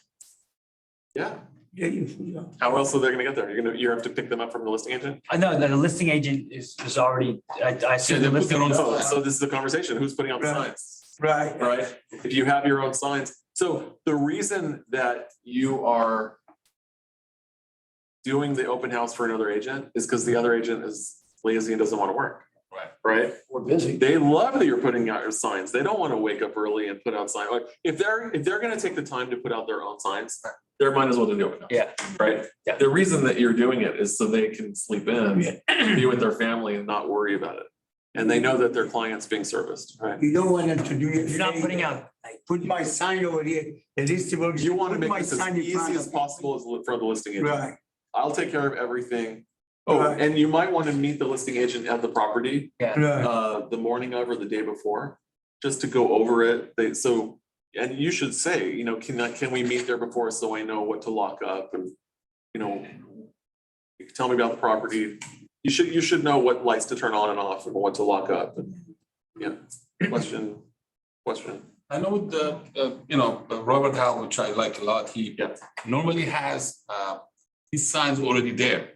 Like Robert Howell, it's his listing, and then I know some of the girls that go and sit for them, but they take their business card and they take, their own sheet and all that with their name. And I don't think Robert's gonna press that. If they sell it, I think they're gonna get the full commission. I don't think they're gonna. Again, it's just a conversation that you need to have. He might feel one way one day and a different way another day. You're right. I don't really know what You have to have the deal is with them, because I just wanna. Right, but whatever you think the deal is today, it might not be the deal The deal that day, yeah. right? So that's what you have to have a conversation. You're right, yes. Any other questions while I'm here? Because I'm always here, but like I'm here. On the tech question on Monday, Tech tech question. class, So Monday tech we're classes. gonna go over command. I'll go over everything, command for sure. Monday, what time? I think it's either 2 or 3. I'll make sure the calendar is updated, yeah. And also the CMA, the one that is. Comparative market analysis, yeah. That's the most. I'm happy to do another one. If you have a property that you want to comp, I'm happy to do Yeah. it. And I have- Anyone have a property they want to comp? Yeah. Yeah, Yeah. great, let's do it. I Yeah. have a question, JD. Yeah. Oh, I'd like, let's say for example, I hire Brian TC to fill out, like to do the transaction. What other forms do I have to fill out as an agent? If I have a TC? The most important form that you're going to fill out as an agent is the purchase agreement. Okay. And the app. What? And the agent visual inspections, app inspections. PSA, Avid, and what else? The AVID, Okay, it stands for Agent Visual Inspection Disclosure. okay. And the PSA, and what else? And the RPA, Okay. yeah, the residential purchase agreement. The property Is it a commercial or residential? residential. Residential, okay. So right now, are there any more questions online for what we covered today? I have a quick question. Yeah. Do you know where to get to the client detail as opposed to the? Yes, so I'm gonna open the MLS now. We're gonna do some comps. Yeah, 728. Okay, so this is something we do every day Yeah. in our business. Let me share the screen for Teachers. Let me share the screen. Make sure I was like.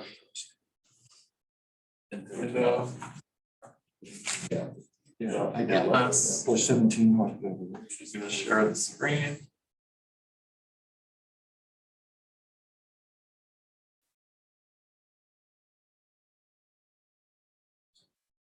Okay. So we're gonna log into the MLS.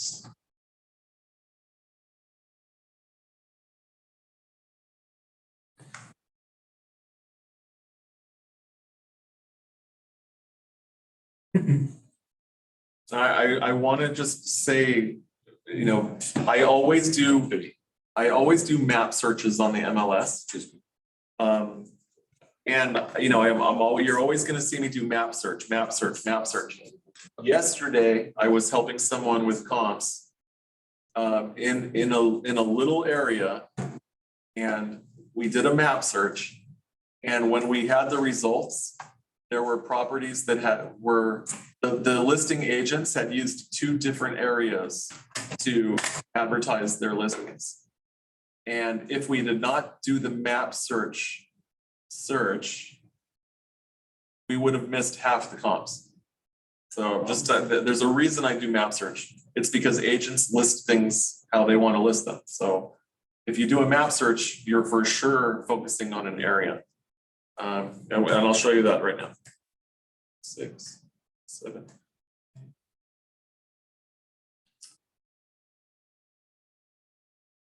Obviously, you're entering your own access. Okay. So going into the MLS. Now, if I go search listing, single family or condo, if I just do a regular search, I can get results like that. But because I'm going to be doing a CMA, Just go on the bottom, right? I go search CMA. CMA, okay. So the difference between going search listing versus search CMA, the difference is I'm adding a subject property. That's the only Oh, difference. that's not it. The CMA adds a subject property. Got it. Now, before I do this, I want to find out certain basic information about my subject property. So is the property listed that you want to comp? or not? 728. Is it listed? Yes, Okay, what's the address? 728 Wood Roof. Los Angeles. Okay, so 728 Woodruff, I see it's active. Yeah, I'm okay. gonna click on the active. So let me see, what will you go to, want to, So you want to see what I did? yeah. From the homepage, Yeah, we just did that. I just clicked, I went 728 Woodruff. And then I waited a second and I see that there's an active listing there. And then I'm clicking on the active listing. If it's not an active listing, then I need to search for a different one. So then I'm gonna go search listing. I'm not gonna go straight to the CMA. I'm gonna first find the listing. So listing, single family. Now I'm going to the single family search page. And I'm gonna go active. And then active. Street number is 728. Exactly. Street name Woodruff. And then I have one listing found. View. So I found the listing. I want to get some basic information here. Okay, so I'm looking at the price. Woof. 5.7 million, baby. Yeah. Let's do it. The buyer didn't show up. Okay, wow, 5.7. Yeah. Great. Let's sell this. All right. Yeah. Okay, so it's 5 bedroom, 4 bath. It's 4,000 square feet. I'm seeing here immediately that the source for the square footage is vendor enhanced. Okay, that might be a little warning red flag for me. Okay. It doesn't say assessor. Yeah. Okay, so if I click on the address, it'll bring up the MLS Realty X public records. I'm gonna click the address real quick because I want to see what the public records say is the square footage. So is that the assessor? This is public records. The information comes from Core Logics. Is it Not the APN? not the Is it assessor. APN or no? It's It's not the assessor, it's Core Logics. If we look at the bottom here, it says this data is compiled by Core Logic. Core Logic. So, but it is public records. So from the public records, I'm seeing that I see the owners' names. I see it's a 9,200 foot lot and the building square foot is 4,007. It might be correct. It is 4,007, so it is correct. So I don't know why they selected vendor enhanced, maybe they just, I don't know. They didn't select, Most of them do that. they could have gone to the assessor. Anyways, that's fine. So I'm looking at, I want to get the APN number for my comp. So now I'm gonna write this down because this is how I do my comps. Okay, so the MLS number 23 means it's 2023, 23-274351. The APN number 436002704.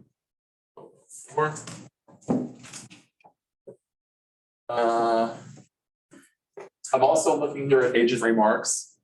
Appointment only, alarm on property, listing agent accompanies, 24-hour notice. So the reason I'm looking at the agent remarks is because I don't want to just pick up my phone and call the agent. If I pick up my phone and call the agent and start saying, can I show the property today? Jordana, I know Jordana. Yeah, I know it. She's gonna say, didn't you read the private remarks? It says 24-hour notice. And I'm gonna be like, sorry, right? So the first thing I do is I read the listing, I read the remarks, okay.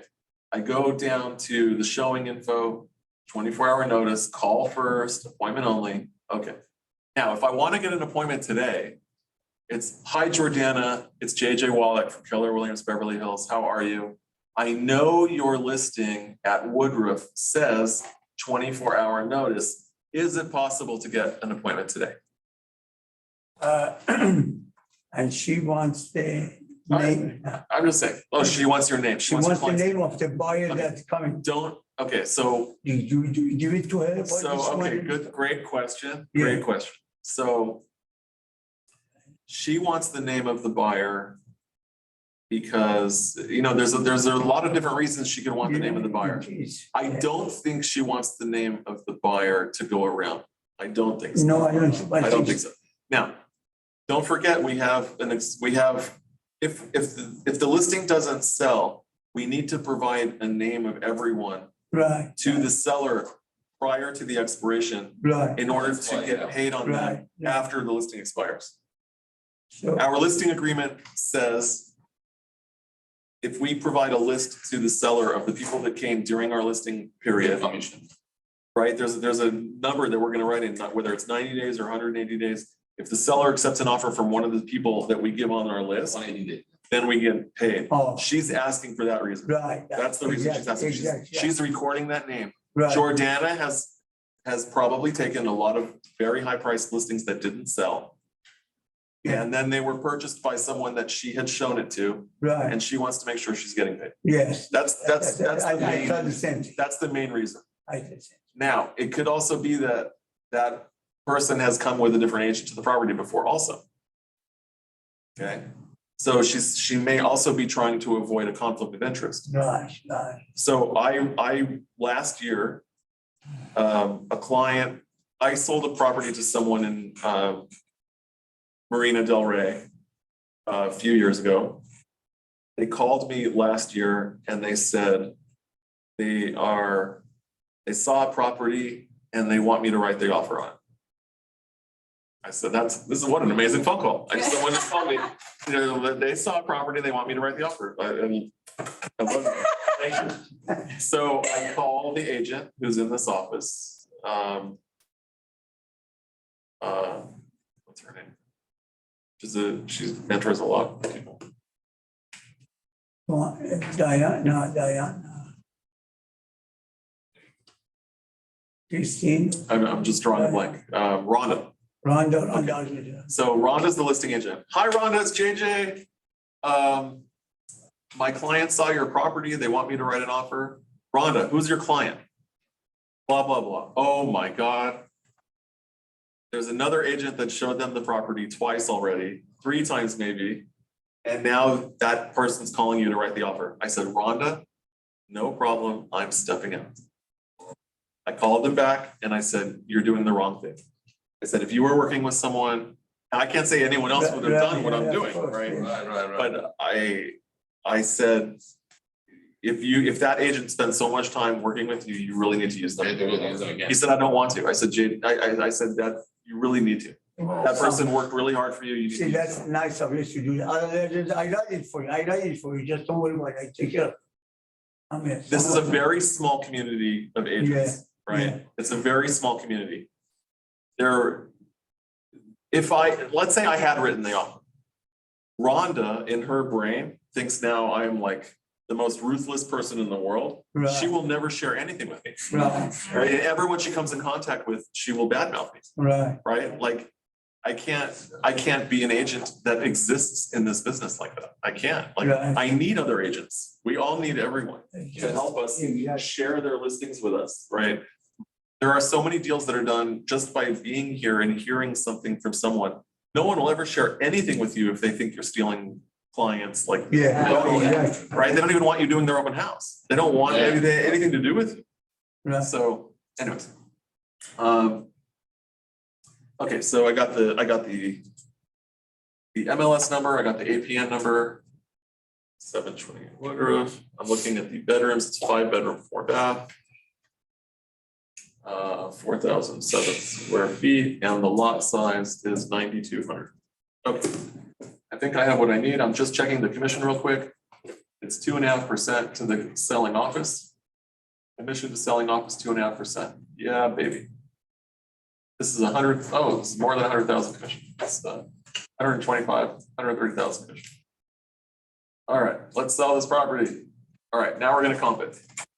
Search CMA. Okay, I'm gonna press create new CMA at the bottom, at the lower left-hand corner. Okay, everyone with me? I went to search CMA, HCMA. search CMA. And then at the lower left-hand corner, create new CMA.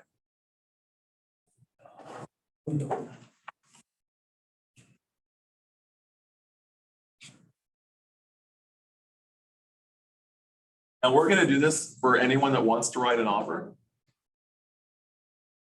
Any buyer that we deal with that we show property to, and they say, I love it, I want to write an offer.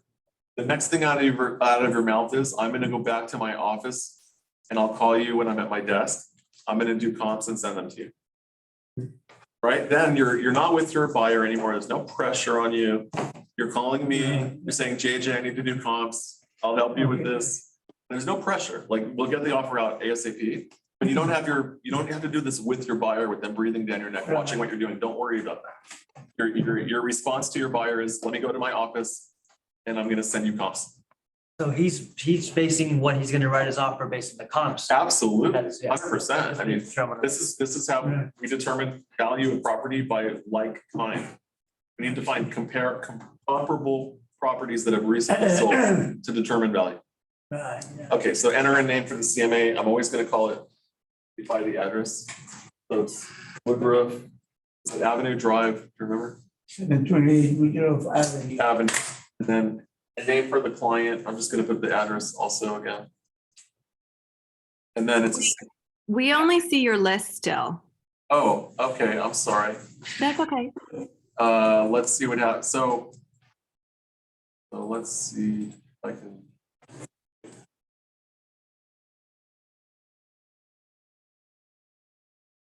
So basically, this is what popped up when I pressed create new CMA. Thank you. Yeah, thank you for telling me.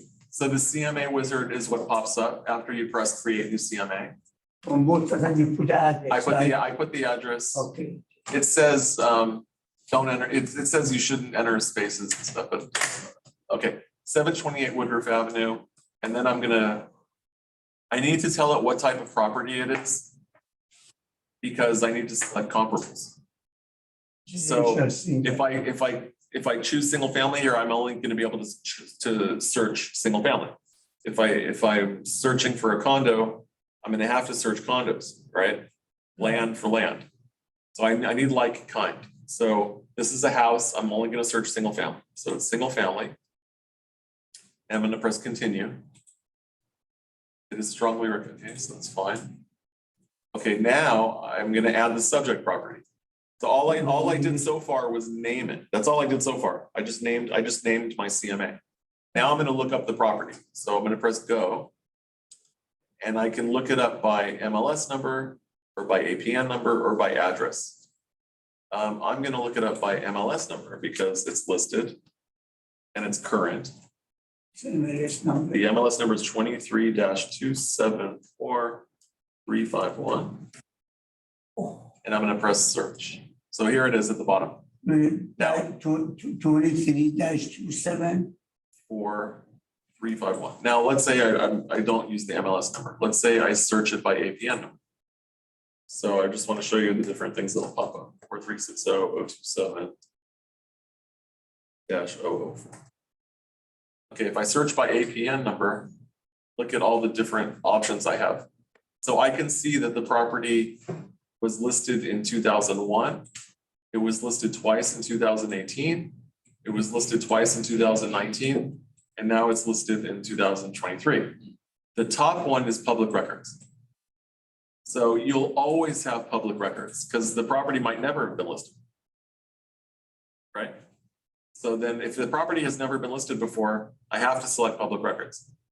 But because this is on the list on the market now, I'm going to select the current listing for 2023. Okay.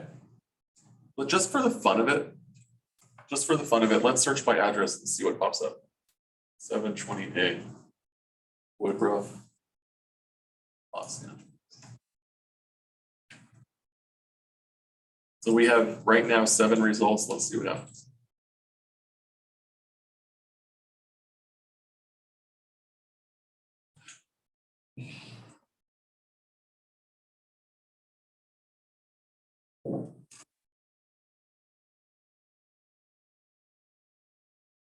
So I'm not sure.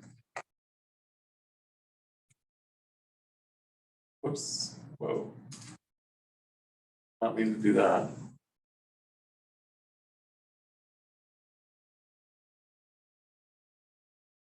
I might already have, sorry, give me 1 second.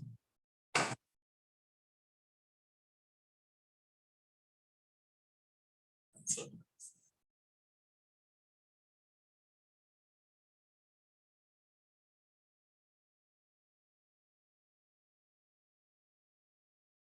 Okay, so just wanted to try 728.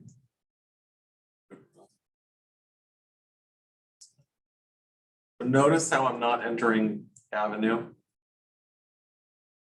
I just press search. I just want to see if anything pops up. And sometimes it will and sometimes it won't. Okay, there we go. So we had 7 results before, we have 7 results now. Okay, great. The only difference is Would you records are on just the put the street number 728 and on the street name Woodrow, right? yeah, that's all I put. I didn't put search, I didn't give Well, you you. need to put the city or the zip. And it takes a while to populate. Right. So I'm gonna press continue. Now that I'm selecting my subject property. I'm gonna press continue. And now I'm gonna search for comparables. So go back to.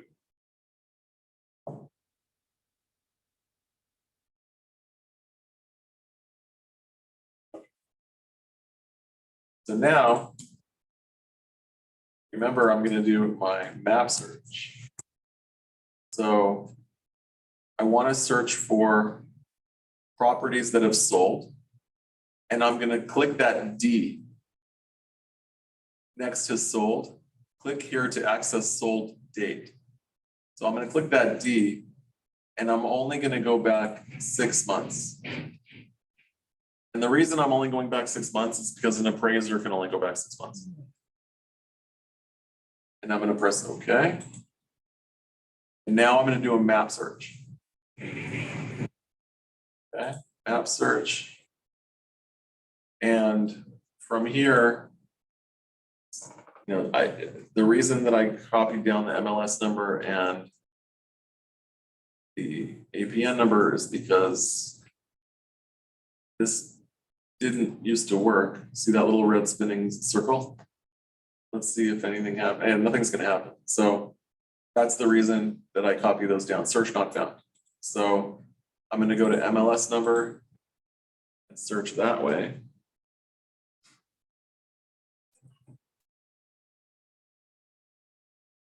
Boom.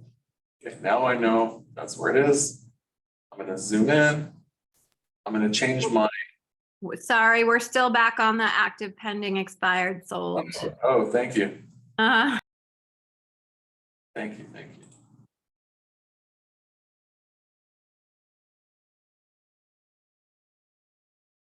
Okay, so this is the default when I pressed map search. This is the page that popped up when I pressed map search. And entering the address and pressing locate did not work. So then I clicked on the MLS tab and I entered the MLS number and then locate. And then it took me here. I'm gonna zoom in or out. I'm not gonna cross Beverly Glen to the right. I'm not gonna go south of Wilshire. So what I am gonna do now is change my view to aerial. Okay, now I can see, I see UCLA there on the left. So this is Holmby Hills. Really nice area. If you just look at the area around that red arrow, it's really lush and green, more so than the other side of Wilshire, right? And then I also see on the other side To the right of the arrow, I see a lot of houses there, but I'm not gonna cross Beverly Glen, and I'm not gonna use comps on Beverly Glen. So what I'm gonna do is, let's see what we got here. Warner Avenue Elementary. So interesting to note, this property is across the street from a school. Yeah. And that being said, schools have traffic in the morning for drop off and traffic in the afternoon for pickup. Right. They also have bells that ring every class period, Right. okay? So living across from a school, there's traffic and there's noise. You have the bells that go off every period. You have kids screaming, you're right? So it's just something to keep in mind. I'm not going to use a comp up here or down here. I really want to use only the houses that are around the school. So it might be a little more difficult to comp this property because there might not be any really comparable sales. Yeah. So I'm gonna draw a polygon. On the left side, I'm clicking draw polygon. I'm gonna just like be silly and Are you gonna go all the way to over there? yeah. You cross into Beverly Hills and. Well, okay, so when you say crossing to Beverly Hills, I mean, I have a little thing down here called area in the lower left-hand corner. And that'll tell me if I'm crossing anything. I'm not crossing anything. This is all Westwood, okay? I'm not crossing Beverly Glen. But that area is telling me Yeah, was this is Westwood, Century City, area 5. To the north is Bel Air, yeah. right? Bel Air, Holmby Hills, right, yeah. right? So I'm staying in Holmby Hill. I'm staying here, Right. Holmby Hills, area 5. So, but my area is really around the school. It's a very, very, very small area. I'm gonna hit enter. Whoops. So I'm back on the screen. Second. So I'm back here and I'm going to press count. And there has been one sale in the area. So I'm actually going to press the D again and change. I'm going to go back 12 months instead of 6 months. Press count again. And there's been one additional sale. So I'm going to press CMA now. And I'm going to share this screen. Okay.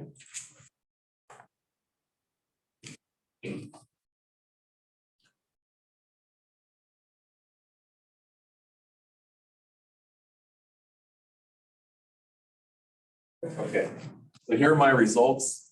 I only have one property, and what happened, I can see that that property was sold twice. It sold for $5,075,000, and then it sold for 5.4. So this is really the only comp that I have near that school. It was sold. This is interesting. It was sold in September 2022 for 5.4, and then it sold in March 23 for 5. Oh, so 5.07. This person lost $500,000, over $500,000 on this property. Same property. Wow. Yeah, whoever had this property lost over $500,000 because they paid commissions. But why would they do such a thing? No idea. So Can you hear it? anyways, I'm looking at the square footage and lot sizes. They're pretty similar. 3,800 and 4,000, 9,400, 9,200. The only difference is going to be the bedroom and bath. But these are very, so now let me just look at the price is correct. So I'm going to look at the pictures for 728 Woodruff. I'm going to click on that number under PH. There's 53 photos. Yeah, it's updated. I don't know. Screen share.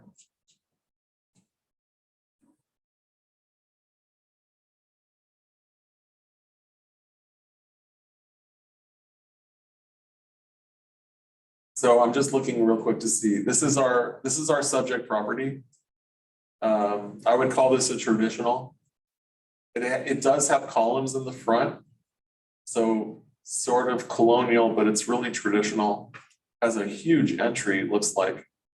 Yeah. Place to stand when it's raining, I like that.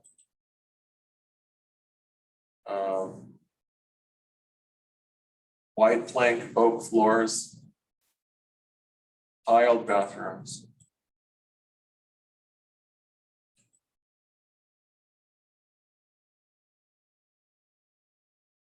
Finished closets, travertine.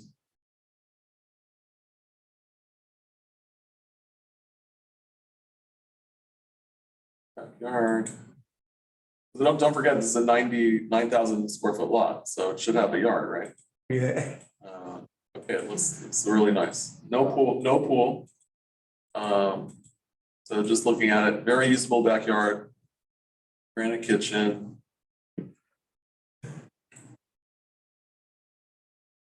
Got a wolf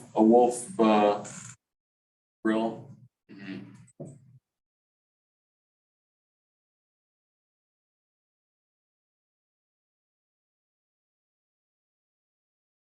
I'm just going through the pictures just to see. It's got a formal dining room.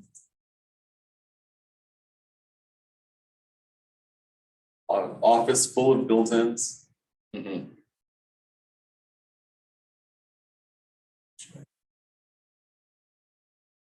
so that's the subject property. And then I want to pull up Loring Avenue. So this is the other property. Which, the first one was, what avenue was it? That was the subject, Woodruff. Oh, This is the property that we're using for comp. The Yeah. property that we're using for comp has a pool. It has a outdoor covered patio, very usable. The outside of this house is older, yeah. cracks in the driveway. So The inside is pretty good. very good bones, right? Yeah, Got stone floors, nice. high ceilings. Look at that. That's the bottom floor. Yeah, like that. Losing my customers. So updated it's got Yeah. Carrara marble. Mhm. That's Carrara marble, right? That's not quartz. No. 2 dishwashers. Right.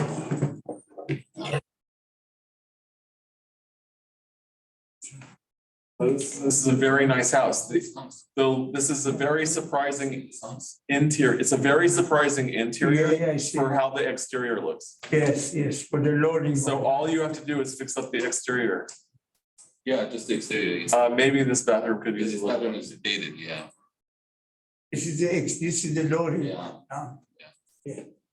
Yeah, okay, so that's our comp. So, all right, so let's go back here.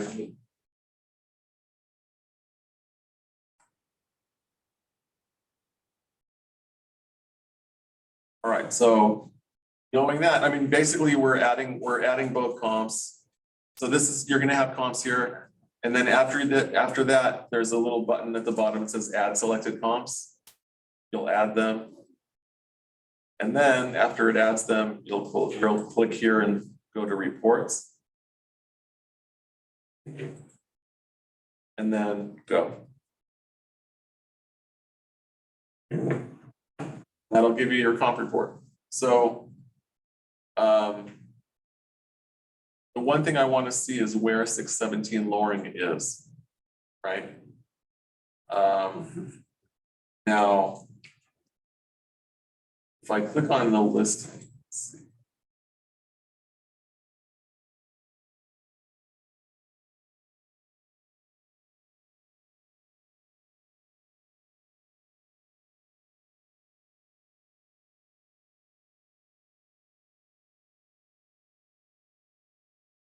So I can see here that this Loring property is actually also directly across from the school.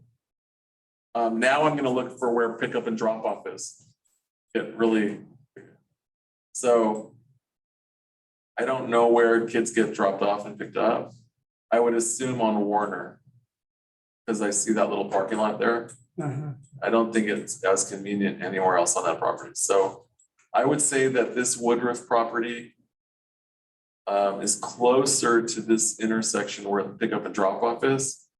There might be a little more traffic than on Loring, just a little bit more. But those are pretty comparable properties, pretty comparable. So, you know, any offer that I'm making is based upon this. So going back to the comps. The last sale was for $5,075,000. And Woodruff is asking 5.7. You know, you put too much price in it. So it might be a little pricey. Yeah. So I know for sure it's worth 5.1, probably, right? So I think it's all around there. I don't know. I mean, at this point, Yeah. an appraiser will, if you don't go too crazy on the price, an appraiser will justify your purchase price. Can an appraiser justify 5.7? It doesn't have a pool. Loring does. Close to 5, right? Woodruff has a really nice frontage, right? The house, now let's look at the year. Brand new, yeah, it was brand new. So both of these houses are 1936. But now it's gonna get to, now I really need to price the finishes on the property and the quality of the work. It's good quality, yeah. Yeah, I really need to, So how much do you think Woodruff is worth? 5 or more? Good quality. it's definitely worth more. Oh, it's definitely worth more than 5.5? It's definitely worth more than 5. I said, yeah, more than, I said more 5.4, 5.4. Yeah. 5.45. Yeah. Okay. All right, I'm gonna call it a day. Thank you, JJ. Hey, tomorrow, can I, at Tomorrow, some, 12:30, huh, JJ? Tomorrow,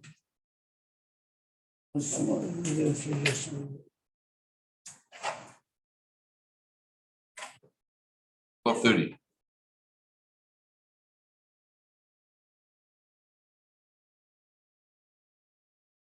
yeah, that other stuff you were gonna show us how to download it, can I get with you tomorrow? yeah, so let's see, tomorrow, Tomorrow, the schedule is 12:30. tomorrow at 12:30. I'll be here at 12:30. It says purchase agreement. Yeah, when we did last week, no? We did, The part 2? it says here part 1, but we'll be talking about other stuff too. That would be good. Yes. All right, All right, JJ. everyone have a great day. You too. All right, see you tomorrow. Any questions from anyone online? Yes, I have a question, JJ. So let's say the subject property does not have a pool, but the comps around the property has pools. What do you do? Like swimming pools? So I guess the question is really, how much does it cost to dig a pool right now? 100,000. I would say 100,000. Yeah. So you subtract 100,000? If my property does not have a pool, I would subtract 100,000.